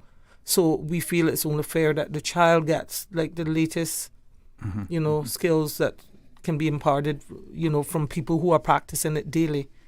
So we try to use people who can bring that to the table. Right. So Department of Sports for this year, we have 5 interns. Okay. Yes, for the summer. So we have 2 thus far, and we are expecting to have the other 3 to join us very soon. So they also help with our camp, and we try to have like a well-rounded program for them. So they help in different discipline. Last week, the 2 that we have thus far also went to Miss Meter's seniors program, to have a little idea what we do in our Department of Sports to help with administration. Yeah. So you give them that full exposure? Give them that full exposure. Like I do a program at the Cayman Rehab Center, and they came along with me, and they were so enthusiastic about the program and to see these clients, how they gravitated towards the programs that we do have. Okay. Leverne, are we going to get other participants coming to help during the camps outside of the 5 interns that we have? No? Yes. Can they volunteer without stipend? Well, they would have to come and see us. Yeah, if it's something that if you do see somebody that you want. So why don't we give that information? Those persons who may be interested in assisting, simply because they just want to volunteer. Goodwill. Right. So if anybody wants to volunteer, you just contact the Department of Sports. They could either speak to myself, Leverne Davis, Ebanks. You went back to your maiden name. Maiden name. I hope Liquid is not listening. Or, anybody in the Department of Sports, they could speak to them, leave the information, and we will get back to them, because we will actually be happy to have the help. Now, once the person fits the criteria, yes, because generally speaking, volunteers do come through the discipline. I wouldn't put it on myself to choose a volunteer for Coach Dion, but if I know someone has approached and said that they're interested and maybe have skill sets that I feel a basketball coach, I could defer them to that camp director, because it's only fair that they get to choose their people, because they already have in mind who they want to work with them. So we don't just pick people willy-nilly who come forward, because we need to make sure that they fall under all of the, all the administrative necessities that we checklist and the checklist and requirements that we would like to present to our camps, and to ensure that parents feel assured and that the Department of Sports and the ministry are happy with what the person brings to the table. Now, how does what the Department of Sports offer now and when you all were growing up and involved in sports and still in school. Let's talk about those experiences and compare and contrast. It's not babysitting. I think we have a more structured program now. I think way back, personally, from some of my experiences, not in all instances, it was a matter of people dropping their kids off, all ages. You would see a camp started from age 7, but some people would still drop off a child 5 and run away. It's more structured. I think that Coach Reds might want to weigh in on this. I think from your basketball camps that I've been involved in, the children actually go away with a lot of skills and good knowledge. No babysitting. Yeah. So we're all about skill development and teaching them things that will help them in life. Leadership, all those things. We're not just gonna let them sit around all day. And when you were growing up, how does what you do now and what you offer compare to then? Well, I want to, spin it a different way. Okay. Sure. I primarily coach female athletes. So one of the things that is definitely different now within the Department of Sports is the encouragement of female athletes, participating in sports. So take, for example, basketball. When I came back to the island, there were probably about, 10 junior athletes playing basketball. And now we have leagues in different age groups and all that kind of stuff. The primary school competition, the girls had to play with the boys. And now all of that they have their own leagues, all that kind of stuff. So I believe that definitely one of the things that has changed is the focus of making sure female athletes have an opportunity as well. Ms. Leverne? Well, what I see that is actually different from my era is that back in the days, we used to walk to camp on our own without our parents. So coaches never used to have that on time with parents or with an adult. So now we have parents we try to hold them accountable.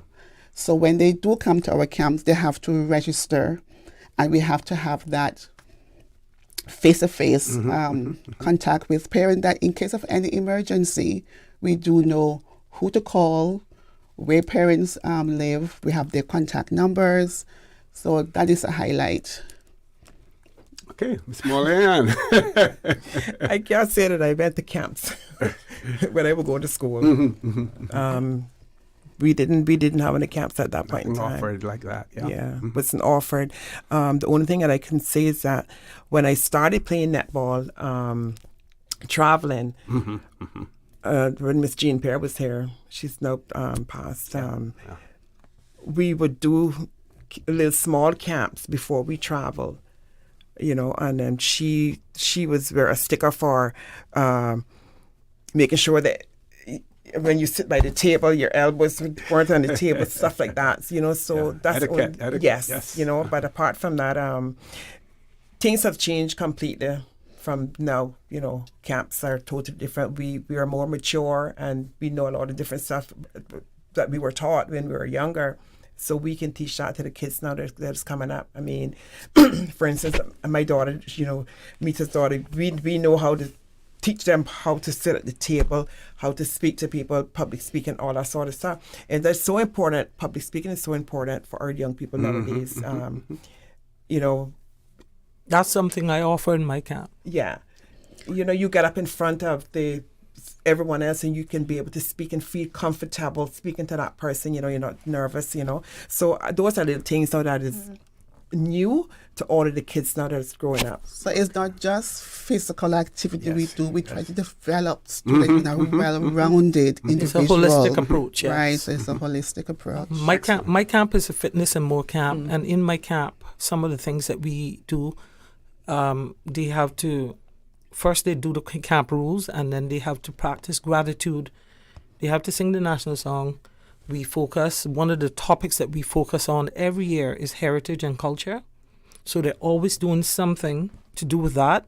They all have to learn to play traditional games, spin a gig, play jacks, skipping, kite making, stuff like that. We this year we're doing the cassava cake. We're going out to L. Thompson's kitchen. They're allowing us to come there.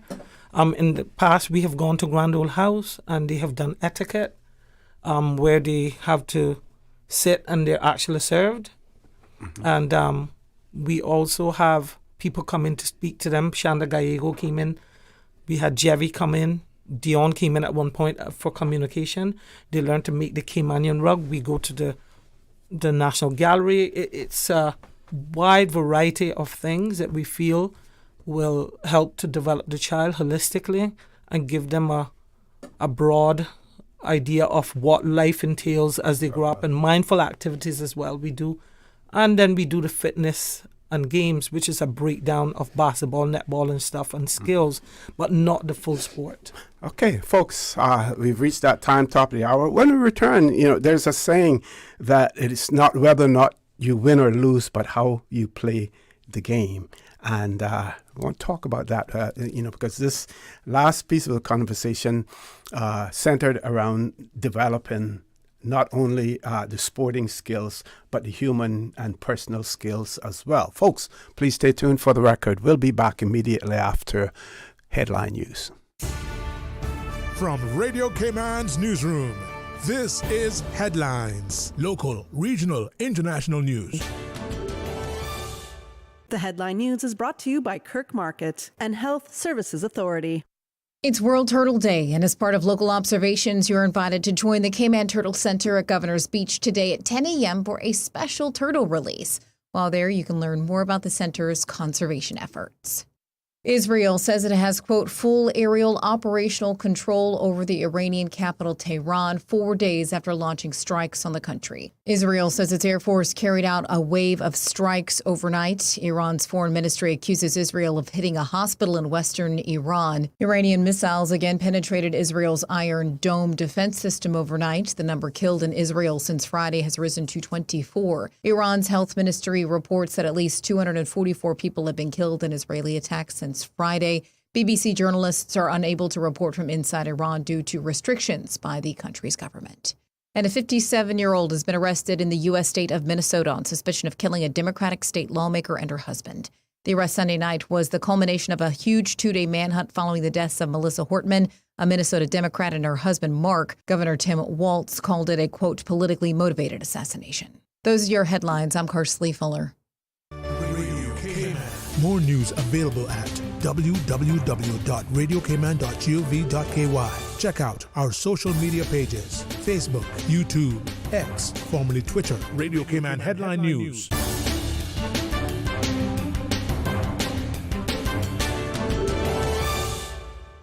Looking for fresh, healthy food that's full of flavor?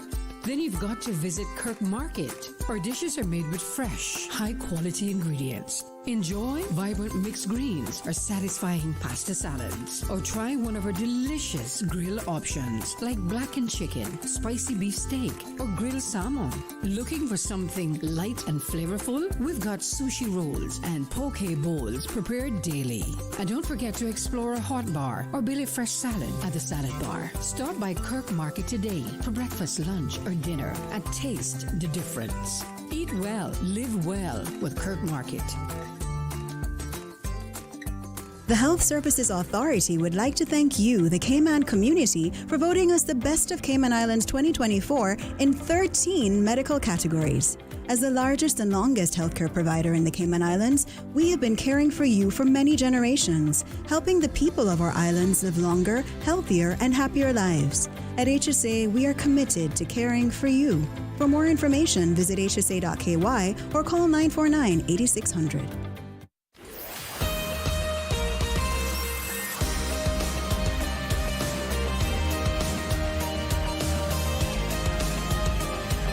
For the Record with Orrett Connor.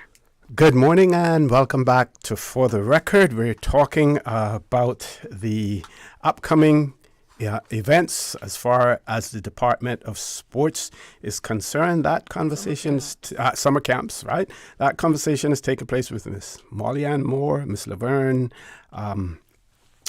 Ebanks Davis, I'll add to that. Just want to make sure that I add that name, as well. Miss Mita Day and Mr. Redveer Ebanks. I hope I'm pronouncing that right as well. So, folks, the mic is yours. What is the first event that is likely to take place, or do we have events that will start simultaneously? Netball. Okay. So netball is actually starting along with track and field, and that's July 8th to July 11th. Okay, let's focus on that one. The venue where it will take place. So netball is at UCCI, and track and field is at the Truman Borden Sports Complex, and we also have junior lifeguard that same week as well, 8th to the 11th, and that's at the Lions Pool. But there's specific needs for the junior lifeguard. You can't just walk in. So they need to contact them because you need to swim. You need to have a certain level of ability to swim. Mm-hmm. So we should have had, who is it, Chester? Mr. Yes. Chester Hurlston should have been in here. Yeah, he will be. Different ones are coming at different days. Yes. Okay, yes. Great. He's, one of my cycling buddies. Yes. So he'll be able to give you information on that. And then the week after the netball will be my fitness and more camp. Mm-hmm. That will be, I believe, the week of the 21st to the 25th, and we will be operating from the VIP lounge at the Truman Borden Sports Complex. People will be able to drop their kids off. I'm going to have my people there from like 7:45 because we are cognizant that parents need to get to work. Mm-hmm. So we will be there to receive the children, and they will be well monitored. You sign them in, so you can't just come and drop them off. You need to sign them in, and then you to make sure that we know who dropped them off and who's going to be picking up and that kind of stuff. And for my camp, we are only having 24 children. Okay. But we are going to try to balance that where we have 12 boys and 12 girls. And the age group is 9 to 12. Okay. Let's talk a little bit. Before we go there, any other sports? Yes. Any other events? Basketball. Yes, and so we have basketball camp, and that's going to be July 28th to August 1st, and we are doing 2 sessions simultaneously. So kids ages 6 to 11 will go from 8 to 12 in the morning, and kids 12 to 16 will go from 1 to 4. And so that's also going to be at the UCCI, the University College. And So most of the sports will be indoors as well. How many? What type of sports will be, outdoors? Obviously, track and field, football, cricket. Mm-hmm. So I am also doing cricket as well, which is cricket from the 21st of July to the 25th at the Smith Road Oval. Okay. And our age group is I think we have from 8 to 16. And the coach for that camp is Mr. Dave Bernard. He's the camp director. Camp director. He's actually now in Canada with the senior team, trying to qualify for World. Yes, so boxing is July 14th to 18th and 21 to 25. Georgetown football is July 14th to 18th as well. Cricket is July 21 to 25th. Eastern football is July 21st to 26th. To 25th. Miss did her life. And there's one thing to note that the football camp for West Bay, Northside, and Eastern will not be held in the day. They have switched theirs to the evening. It seems to work better for their district. And I have to say, in the past years as a camp coordinator, that has worked well. They've had good numbers. So plus it's cooler too. Yes, it's cooler. So their camps, it's good to note that their camps will be in the evening starting at 6 in the various districts. And their max capacity is 100. Yeah, because we always have a full. Imagine, yes. Yeah. So all of these information that we're talking about is also on the flyers. So when they go in on the various websites, Let's give out some of that website So you have information very slowly. Instagram, and the Instagram is, I believe that's at DOS Cayman, and and then the Facebook is CI Department of Sports, and then they can also call 949-7082.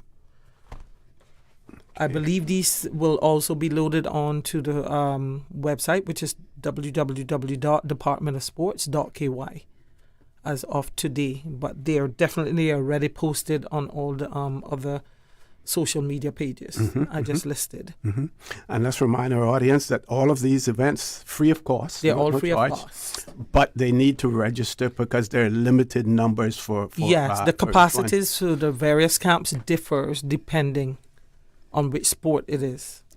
And we also know that not everybody, is hands-on with technology. So we do also have the application forms that will be available at the Department of Sports as well. And we're going to try to get some of the applications also to the schools. Yes, and they could also try to contact camp directors as well. I've already had people contacting me from last year or who heard about my camp. So I took their names down, and then I have already sent them the information to say to them, go ahead and register. What has past experience taught you in terms of the number of people subscribing to these various events? Do you find that you get more than you can actually handle? They show up. Sometimes they show up for the camps, even though they didn't register. Wow. And you have like a certain amount of numbers, and then they show up on the morning of the camp. Even up to the Thursday, people be coming for the first time. Okay, and what do you do then? You simply try to accommodate them? Yes, we do. Try your best We to don't turn accommodate them away. That's good. That's good to know. That's But good to to have know. our camp run smoothly, we're encouraging parents, guardians. Get in there early. Yeah, just sign up on time.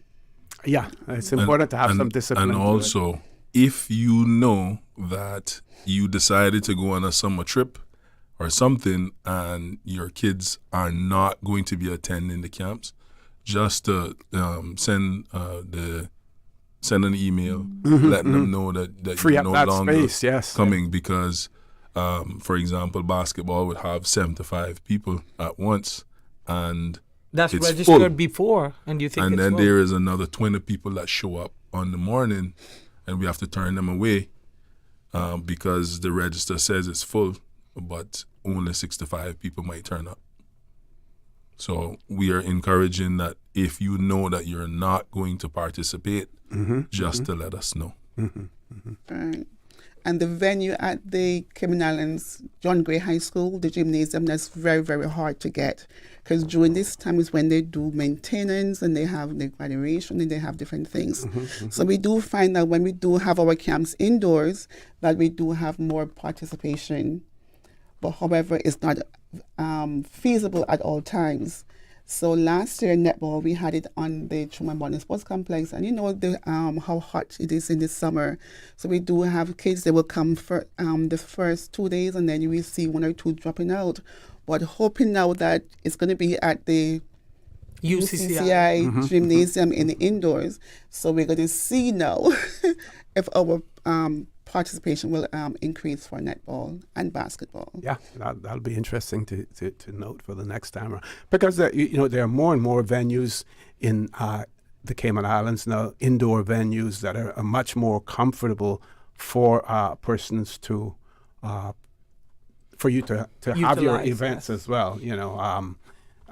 I can think of one private one. I think that the Arc at Cayman Bay, I would imagine that's probably high in demand as well. Yes, it is because they have their own camps as well. Yeah. Okay, we're going to take a commercial break. Folks, please stay tuned. When we return, the conversation about the summer camps with some representatives from the Department of Sports will continue. Please stay tuned for the record. We'll be back shortly. My mom's a superhero. She always knows what to do when I feel icky. Yesterday, we went to West Bay Pharmacy, and they had everything she needed. Medicine, my favorite Band-Aids with dinosaurs, and even flavored vitamins. Mom says they keep our family healthy. I think they're magic. Don't tell anyone. I think superhero shop at West Bay Pharmacy. West Bay Pharmacy, where the superheroes shop. West Bay Pharmacy, and Centennial Towers. Convenient quality care is just around the corner. Can you imagine your home completely organized? At Brand Source Custom Closets, we can. We specialize in designing and building custom closets and storage units for any room in your home, including the garage. With tailored designs and custom LED lighting solutions to fit your lifestyle and budget. Our custom closets expert is committed to enhancing the value of your home with a solution that is uniquely yours. Visit our showroom or call 623-6774 to schedule a no-obligation appointment with our design expert. Brand Source Custom Closets, 209 Dorsey Drive, Industrial Park. Looking for fresh, healthy food that's full of flavor? Then you've got to visit Kirk Market. Our dishes are made with fresh, high-quality ingredients. Enjoy vibrant mixed greens or satisfying pasta salads. Or try one of our delicious grill options like blackened chicken, spicy beef steak, or grilled salmon. Looking for something light and flavorful? We've got sushi rolls and poke bowls prepared daily. And don't forget to explore a hot bar or Billy Fresh salad at the salad bar. Stop by Kirk Market today for breakfast, lunch, or dinner and taste the difference. Eat well, live well with Kirk Market.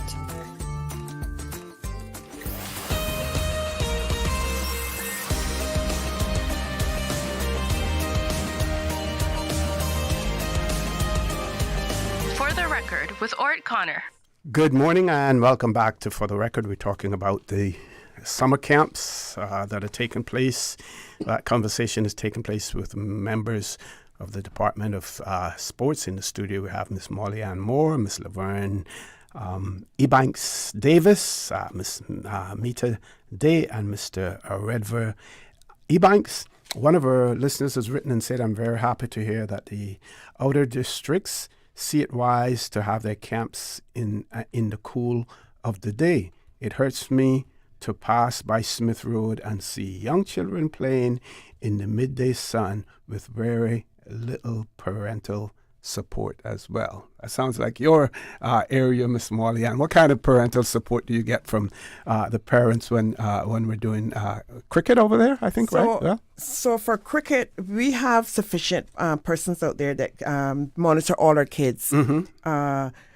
We have up to 6 to 7 coaches there, and our capacity for cricket is actually 50, ages 10 to 15. But we never ever get 50 kids out there. The most we'll get is probably about 30 to 35 kids. So we have sufficient help to monitor our kids, and they know we have a meeting before every morning before we start. So there's a little housekeeper that goes on there. So our kids are well taken care of at that cricket field. I think they probably they're not questioning support as in support not when they play in the league. Because they're working. Like if they're playing the game, I think that's what that sounds. Yeah, it wasn't a criticism of what you guys do. Like they can't get the parents out. So if they're playing in the evening, like they could come out to support them. Like the cricket league that you've been umpiring. So the cricket league, parents are out there as well. They are welcome to come and watch their kids play, and we do have sufficient help when those games are going on. Yeah, I don't think that they meant that. They were just saying that it's during school time, so they can't get out, so they're happy when they have something in the evening that they could get there. I think that sounds as if that was coming from. For cricket, it would be kind of hard for us to have our summer camp at evening because we don't have lights. Okay. And then someone wanted the ages for football camp. They have listed for all other camps. I'm not ages for involved in those camps, but in my experience as being one of the coordinators, they've always started from the age of 6. Okay. Yes, usually up to I want to say 16. They're one of the few sports that starts from young. They always seem to have a little group. And for netball, our venue is UCCI Gymnasium, 8:30 a.m. to 12 p.m. and the maximum capacity is 65, ages 6 to 16. So please come out. Parents, please bring out your kids. If you haven't registered as yet, please do so as soon as possible. Okay. Yes, one thing I need to make clear though is boxing. Boxing is the association who's putting it on. The Boxing Association Department of Sports were just advertising it for them. So boxing is a fee that they'll be collecting, and it's $125 per week or $50 per day. And they'll be taking care of their registration. So parents who are interested has to go to the boxing gym to register their child. And what does that include? Go on the other page and then you'll see. So all this information is on the website as well. Boxing, that is the Dalmain Boxing Gym. The maximum capacity is 20 in the morning and 20 in the evening. And it's from 8 a.m. to 11:45 a.m. And they're taken from 8 to 17 years old. Okay.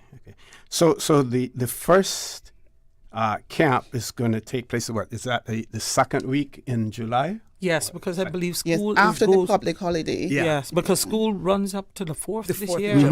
Yes, this year, so it's going a little bit later. Yes. Okay, I want to make sure that we cover everything that you want. We have about another 9 or 10 minutes to go in the show. I want to also say that Department of Sports camps, aside from the basketball camp that will have one in the afternoon, our camps are half-day camps. Okay. So they will run up to, like, it depends, each camp director. I know because I take field trips, my camp sometimes finishes, like, you can pick up, like, 12:30. Okay. Or like, even 1 o'clock, depending. And we will let the parents know that because they have to sign parental sheets to give their children permission to take that field trip. And on that given day, they may pick up their child one. But our camps are only half-day camps. Okay, Mr. Ebanks? Except for the ones that are in the evening. Anything that you want to add about your camp? The only thing I would like to add is that ours is it's capped at 4 to 5. Okay. So it's 4 to 5 for the morning session and 4 to 5 for the afternoon session. Did we cover what in each respective camp what the children need to bring with them? Or we didn't do that, no.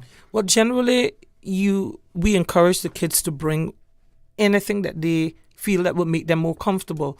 We some children may have a specific food preference.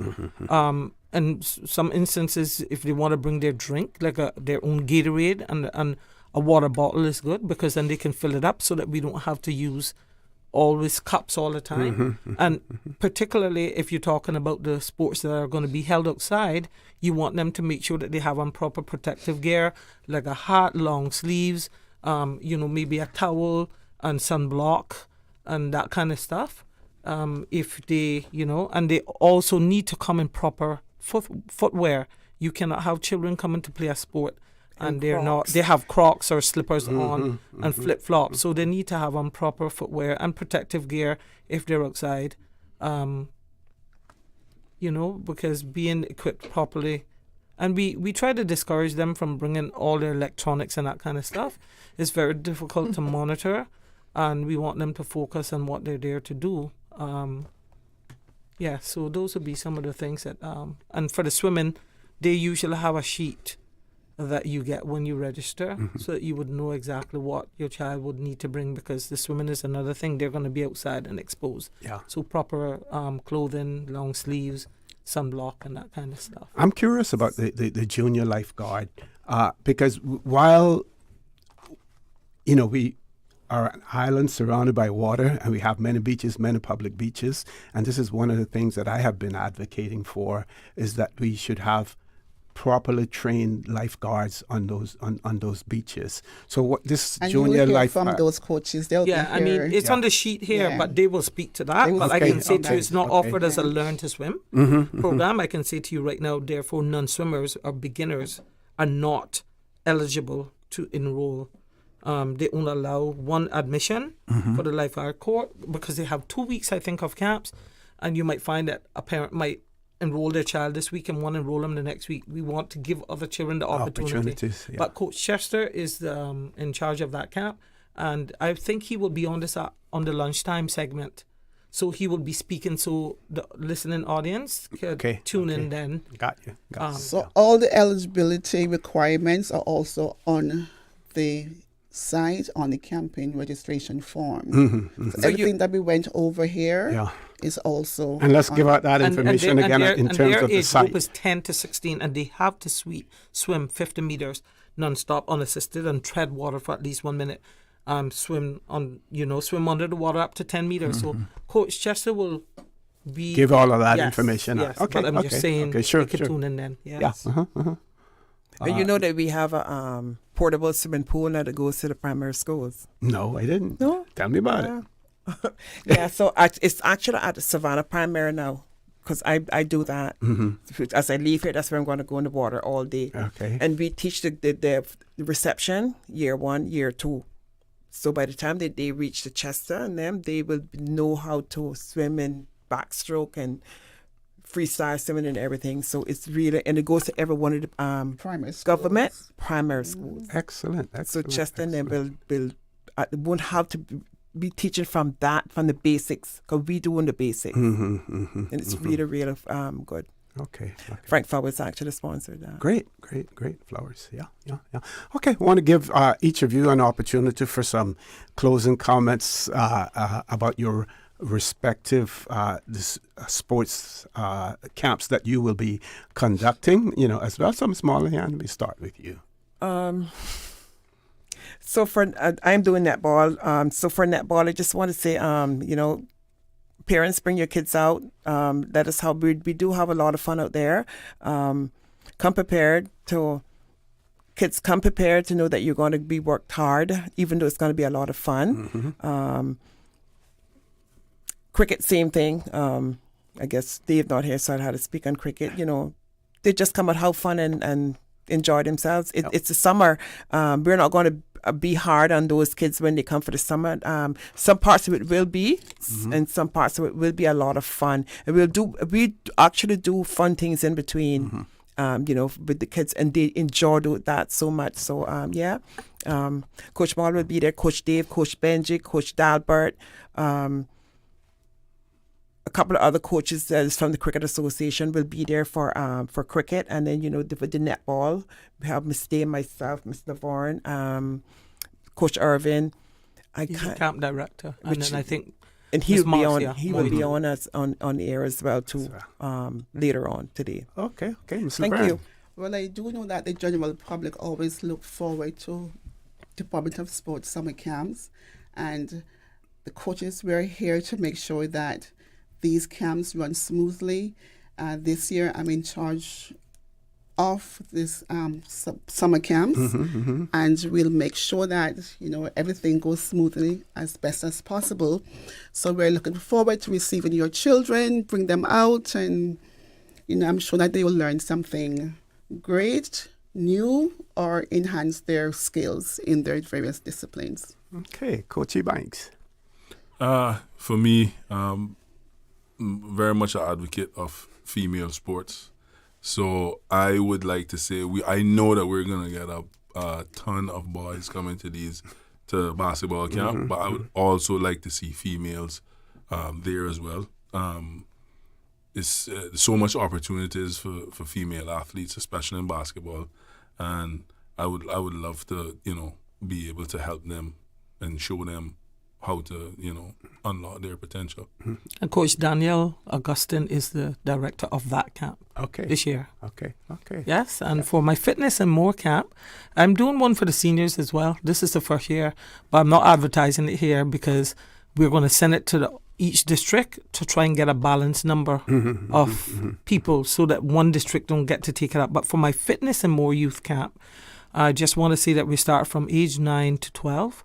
I would encourage people to register as soon as possible because we can only take 12 of each sex. And I want to say that it will be a holistic experience because we're going to be not only focusing on the body movements, but mind as well. We even do self-love, and we've seen children grow who have come to the camp that's been so shy, and they grow so much from being involved in the camp. And We reinforce the importance of our national song. The children get to come up with the list of the camp rules, and they have to practice gratitude, say what they're grateful for every day. And this is aside from all the other stuff that we do on heritage and culture, visits to the museum, or they come out to us, tourism, we bake, we do etiquette, we do self-love. We do a number of traditional games. So we think it would be a wonderful experience again, and it'll be different because it's unique. They even do boxing. They do everything. We try to mix it up. So we encourage everyone to come out and join us this year if they haven't yet. Okay, well, I want to thank you and all of your colleagues and the department for what you do for the people and the children of the Cayman Islands to ensure that they're not only strong and equipped physically, but mentally, as well. Like all of you have said, you see them come up through the ranks, and you see those who are introverts, and by the time they're finished with the camp, they're extroverts, and they're out there communicating and talking and interacting with everyone as well. So thank you for all that you do. We look forward. I won't be here this afternoon. Mr. Charles Glidden Chalo will be here, and he will be interviewing your colleagues, other colleagues as well. But again, thanks for all that you do for the people of the Cayman Islands. Thank you so much for having us. Okay, folks, we're going to take a commercial break. When we return, the phone lines will be open. If you have any questions, comments as well, please stay tuned for the record. We'll be back shortly. This summer, choose from 10 international destinations for your vacation with Cayman Airways. Explore New York, discover Denver, roam Los Angeles, play in Tampa, shop in Miami, tour Panama, uncover Havana, hike in La Ceiba, jam in Kingston, or relax in Montego Bay. Connecting flights are also available from the sister islands. Cayman Airways offers more international non-stop flights to and from the Cayman Islands than any other airline, and the lowest rates for checked bags. Book today at CaymanAirways.com, download our new mobile app, or call Cayman Airways reservations on 949-2311. Come fly with us and relax with your uniquely Caymanian airline. Did you know that Doctors Hospital provides urgent care services 24 hours a day, 7 days a week? And Doctors Hospital's urgent care physicians have access to the most advanced MRI and CT imaging in the Caribbean, providing reliable diagnostics when you need it most. When you need quality urgent care for an illness or injury, Doctors Hospital is here for you 24/7. Whether it's a migraine, chest or abdominal pain, shortness of breath, broken bones, or another urgent need, Doctors Hospital at the top of Walker's Road. Urgent care right now. Tune in every Monday through Friday at 12 p.m. for Radio Cayman's Midday Newscast. Radio Cayman, the people's station. Your trusted official source for the latest news. The 12 p.m. news is proudly brought to you by Health City Cayman Islands. World-class healthcare within your reach. The 24th Annual Talent Exposition of the Arts, Joy, is here. Presented by the New Self-Help Foundation, Sunday, June 29th at the Hawkwheel Theatre. Awesome performances by actress Caitlin Tyson, Erica Asai, Rico Rolando, Jade Dixon, Williams Quartet, Dequan Smith, UCCI Dance Company, Cayman Music School, Radiance Dance Studio, Centerpoint Dance Studio, John Gray Elite Strings, Lloyd Barker, Ola Jimmy LaPierre, and more. Tickets cost $15 CI prepaid and $20 at the gate, and available from the #1 shoe shop and Winners Circle Sports. Talent Exposition of the Arts, Joy, hosted by Anika Connolly and Lloyd Barker, June 29th at the Hawkwheel Theatre. Gates open at 5 p.m. Show starts at 6 p.m. Part proceeds from this event to benefit the Foundation Educational Development Training Program of the Arts. We give you honor and praise, adoration and glory. Radio Cayman.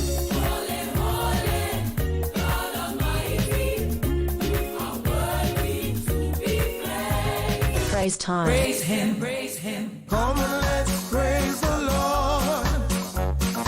Come and let's praise the Lord. Praise him in the morning and in the evening. Oh, let's praise the Lord. Praise time in the morning. Praise him, praise him. Weekdays 6 to 6:30 a.m. Radio Cayman, waking you up. Rock my soul in the blues of my baby. Rock my soul in the blues of my baby. Praise time. I know he cares. He'll always be there. Oh, yeah. Praise him, praise him, praise him. Praise time. Set your clock for 6 a.m. or you will miss it.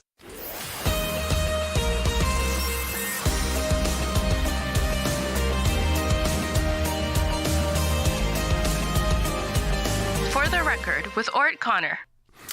Good morning and welcome back to For the Record. We have about 25 minutes left to go in the show with one more commercial break as well. If you want to call in, if you have any questions, comments, please give us a call or toll-free number 1-800-534-8255. Also, 949-8037, 949-6990, or WhatsApp number 925-3261 as well. Okay, someone said, and I have to check this out, that they sent me an email in response to a question last week. Please check the email.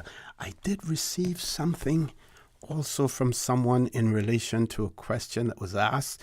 I will have to search for that during our commercial break as well to make sure that I find out. Meanwhile, what can we share with you? We can share the fact that this was released on Thursday, actually.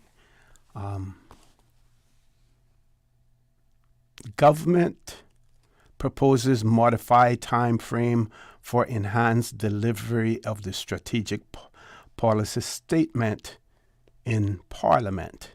It's fairly long, so I'm going to see how I can abbreviate it somewhat. So it says that the Cayman Islands government proposes to amend an amendment to the island's budget process, allowing a newly elected government to modify a modified time frame to deliver a more accurate biannual strategic policy statement to Parliament in an election year. Cabinet approved the Public Management and Finance Amendment Bill 2025 to amend the Public Management and Finance Act 2020 revision according to its meeting on the 11th of June. The bill is intended to be brought to Parliament later this month and will change the date of the preparation of the Strategic Policy Statement, or SPS, to Parliament in the year of a general election only, from 3 months to 6 months after the general election date. So if it's changed from October, that would then, from April, that would take us then until, October. The release goes on to say that Minister for Finance and Economic Development, Honorable Ralston Anglin, is quoted as saying, after a general election, the incoming government currently has 3 months to present our strategic policy statement, which is the roadmap for how we plan, budget, and spend responsibly. But we have found that 3 months is just not enough time to ensure we are planning responsibly and strategically with all of the information we need and taking all potential contingencies into account. So, we are proposing to extend the deadline to deliver the SPS to 6 months, which would take us to the 31st of October, by which date the SPS would be presented to Parliament. Minister Anglin also continued by stating, this gives us time to plan properly, improve accuracy in our budgeting, and support more responsible, transparent financial decisions as part of our bigger push to modernize the government budget process. Premier Honorable Andre Ebanks described the change as part of the new administration's overall ethos of modernization, efficiency, and innovation. He said, "This administration is making a concerted effort to innovate systems and processes that may have been in existence for the past 2 decades or longer, but are ripe for reform to introduce greater efficiency and precision. This is just the start of this effort." Minister Anglin noted that the government is proposing a modified time frame for the presentation of the SPS to Parliament after general election for a few reasons. First, Parliament Standing Orders 2025 mandate a recess from the first week of July until the first week of September each year. Since the SPS is currently required to be presented to Parliament by the 31st of July, the House is going to be in recess when the SPS is legally due for presentation. And there just isn't enough time before Parliament recess on the 30th of June for the government to prepare an SPS that is meaningful and reliable. Secondly, Minister Anglin noted that the Ministry of Finance is currently modernizing the government's budget and reporting framework to present the first outcome-based budget for 2028 to 2029. As part of the modernization, the ministry intends to combine the SPS with the budget and eliminate the need for separate processes. And finally, since the SPS is usually presented to Parliament a few months before the budget, the financial forecasts contained in the SPS consistently differs in a significant way to the financial forecast contained in the budget. Minister Anglin is also added that this has been demonstrated for the past 12 financial years, with the 2024 to 2026 SPS presented in April 2023, showing an operational surplus that was 44% higher than that projected in the 2024-2025 budget. The Public Management and Finance Amendment Bill consists of 3 main parts. Clause 1 provides the name of the proposed act. Clause 2 makes a general amendment to replace words Legislative Assembly with the word Parliament. And Clause 3 amends Section 23 to provide that the SPS should be presented to Parliament within 6 months after the date of the general election and not 3 months as currently provided. Minister Anglin said, ultimately, this bill strengthens our ability to deliver responsible financial management and transparent budgeting, which are the core principles of good governance and public trust.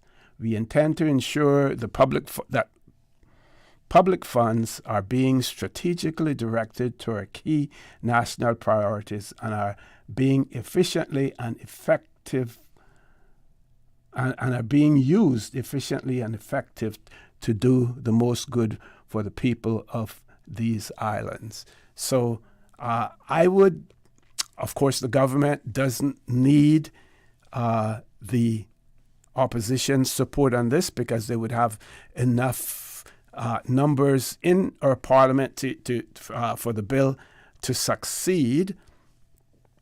But it would be interesting to see whether or not other members of parliament have been sounded out on this process. And what they have presented seems to be rational, seems to be certainly sensible, as well. And rather than having to rush through something we should be using time not to restrict, but to enable governments to function effectively as well. With that, we're going to take a commercial break. Folks, please stay tuned for the record. We'll be back shortly. Your dream home starts with a vision, and often inspiration is at the heart of that vision. Brand Source Home Gallery's in-house designers are here to help bring your vision to life. Whether you're remodeling or building a new home, Brand Source Home Gallery is your one-stop solution. Explore their kitchen cabinets, sinks, faucets, bath fixtures, tubs, vanities, and more. Let Brand Source's designers help and inspire you with your next project. Call 623-5000 and schedule an appointment with a design expert at Brand Source Home Gallery, Dorsey Drive, Industrial Park, serving Cayman for 50 years. My mom's a superhero. She always knows what to do when I feel icky. Yesterday, we went to West Bay Pharmacy, and they had everything she needed. Medicine, my favorite band-aids with dinosaurs, and even flavored vitamins. Mom says they keep our family healthy. I think they're magic. Don't tell anyone. I think superhero shop at West Bay Pharmacy. West Bay Pharmacy, where the superheroes shop. West Bay Pharmacy and Centennial Towers. Convenient quality care is just around the corner. Radio Cayman, maintaining the innovation. On a daily basis, making it easy to connect with you, our listeners. Add us to WhatsApp today, 925-3261. That's 925-3261. Radio Cayman. Send a text or voice note. Message us at 925-3261 on WhatsApp today and get active with Radio Cayman. Radio Cayman, the voice of the Cayman Islands. Radio Cayman, maintaining the innovation.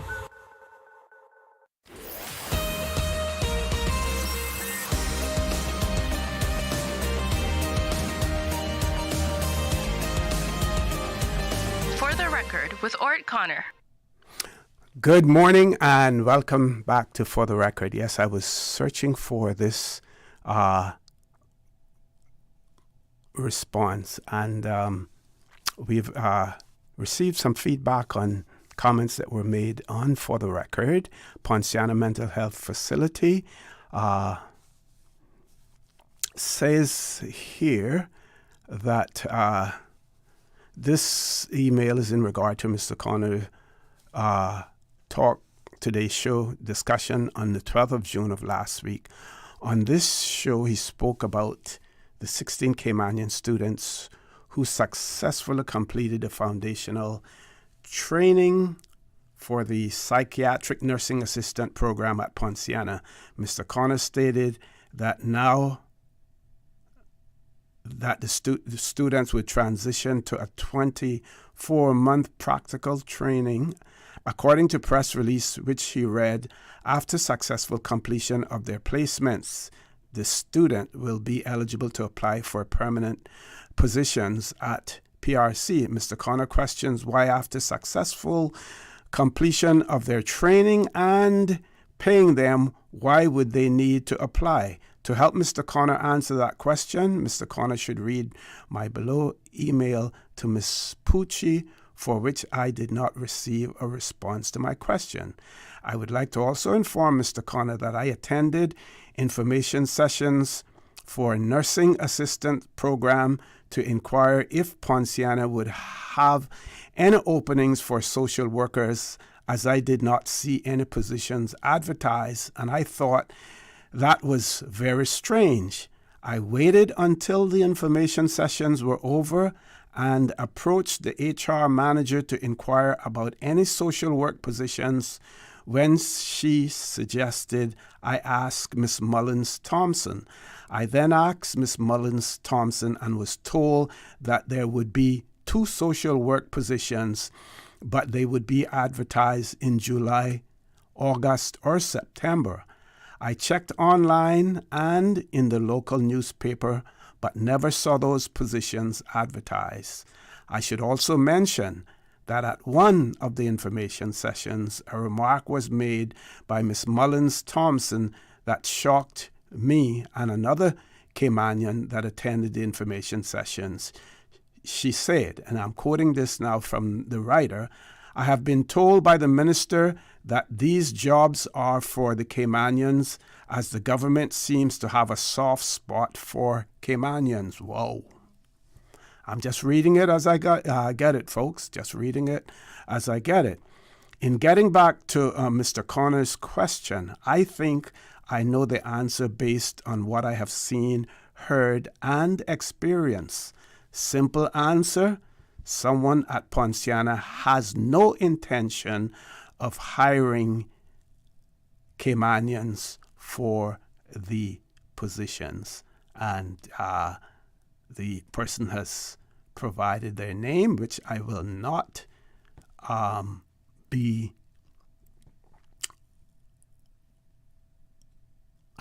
relaying that name on the show as well. So I asked a rhetorical question, and it is interesting to see the response and someone sharing their experience. If that remark was made by anyone in relation to having a soft spot, for Caymanians, then one may question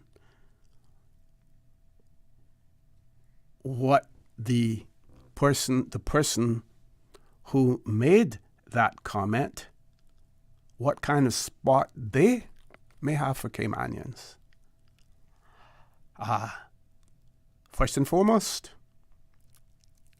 jobs in the Cayman Islands generated by Caymanians or companies in the Cayman Islands should first and foremost go to Caymanians.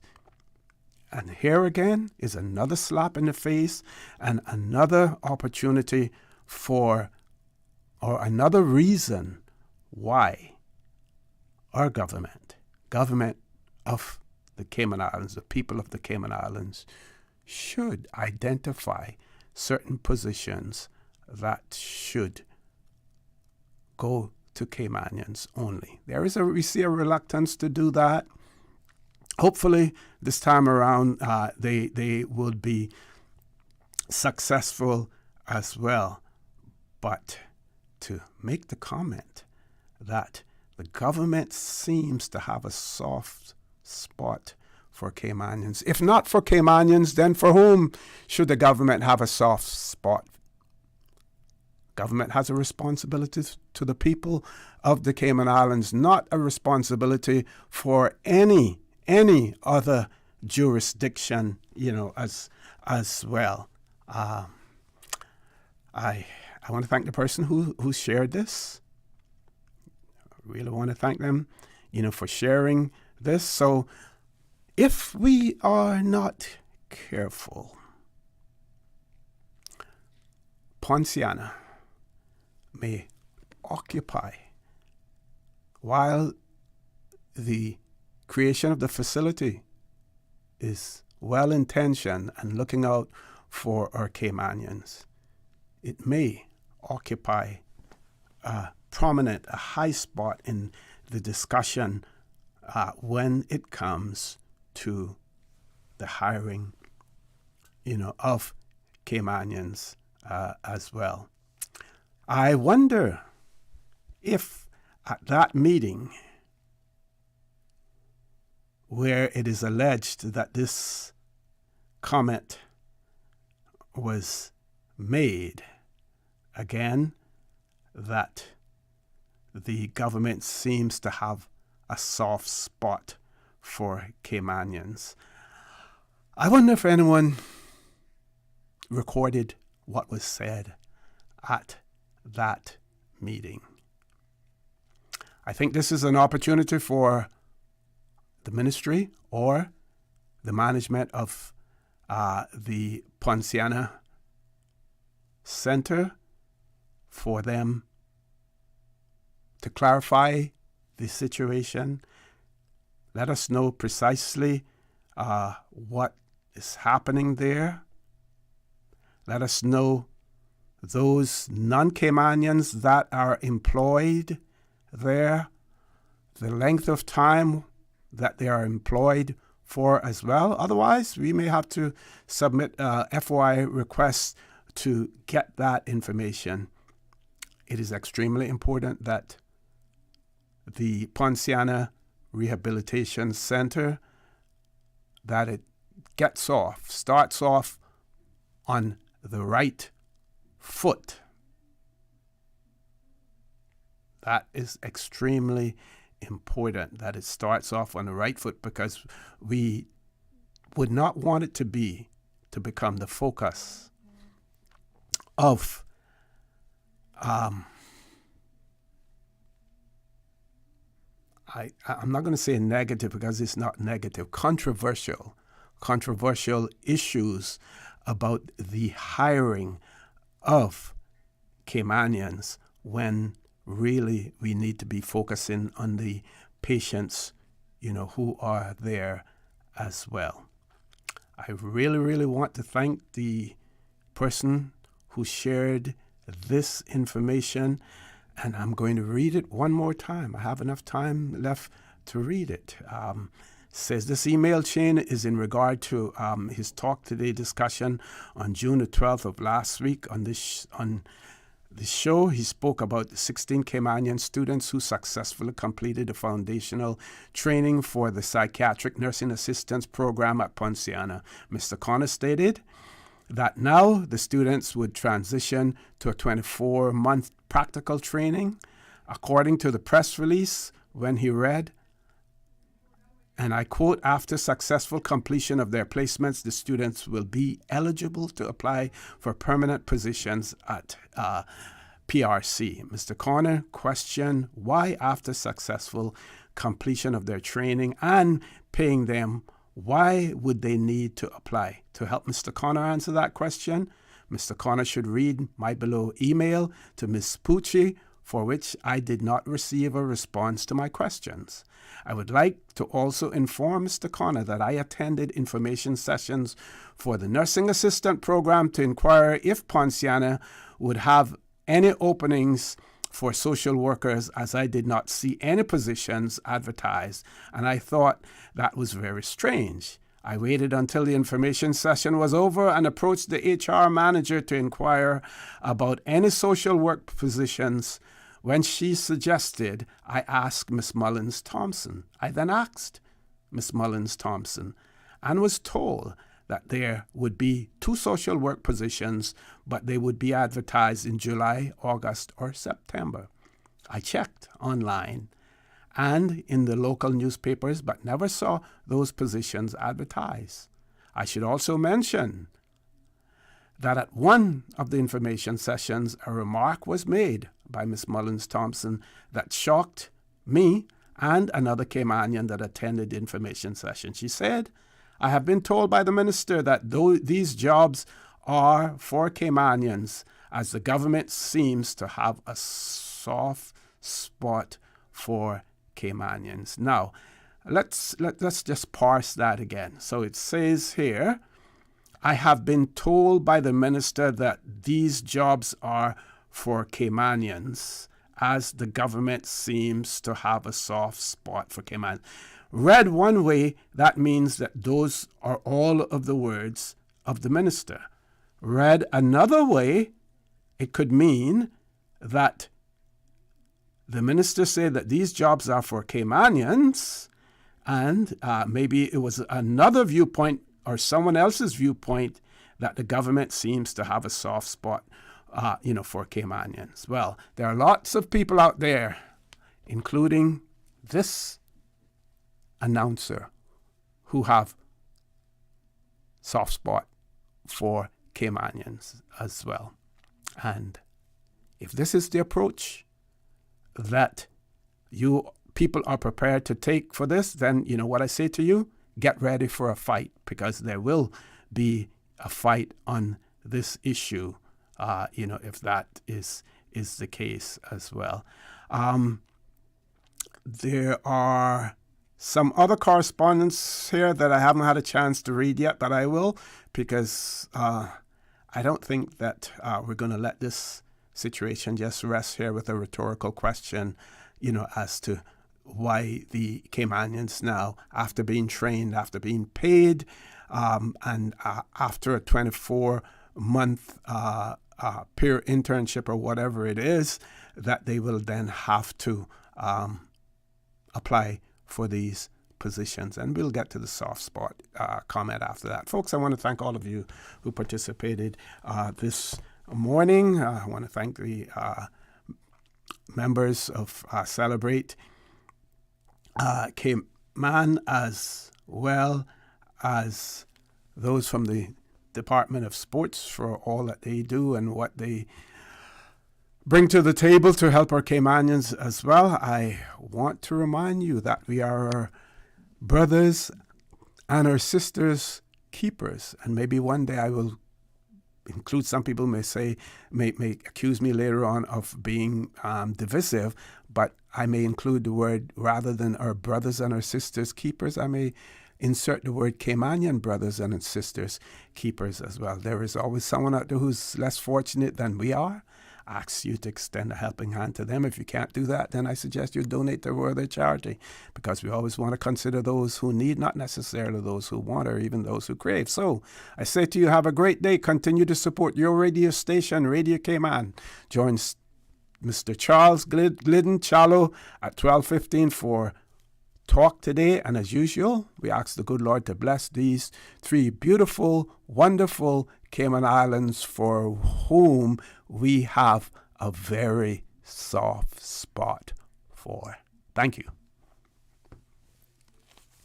For the Record, proudly brought to you by Brand Source Home Gallery, inspiring luxury. Doctors Hospital, peace of mind is important when life happens. Doctors Hospital, always there for you. Call 949-6066. And Cayman Airways, call them on 949-2311 to book your nonstop flights to Los Angeles and Panama. And Kirk Market, experience a world of choice. Since 1976. Covering Grand Cayman, no Cayman, Cayman right.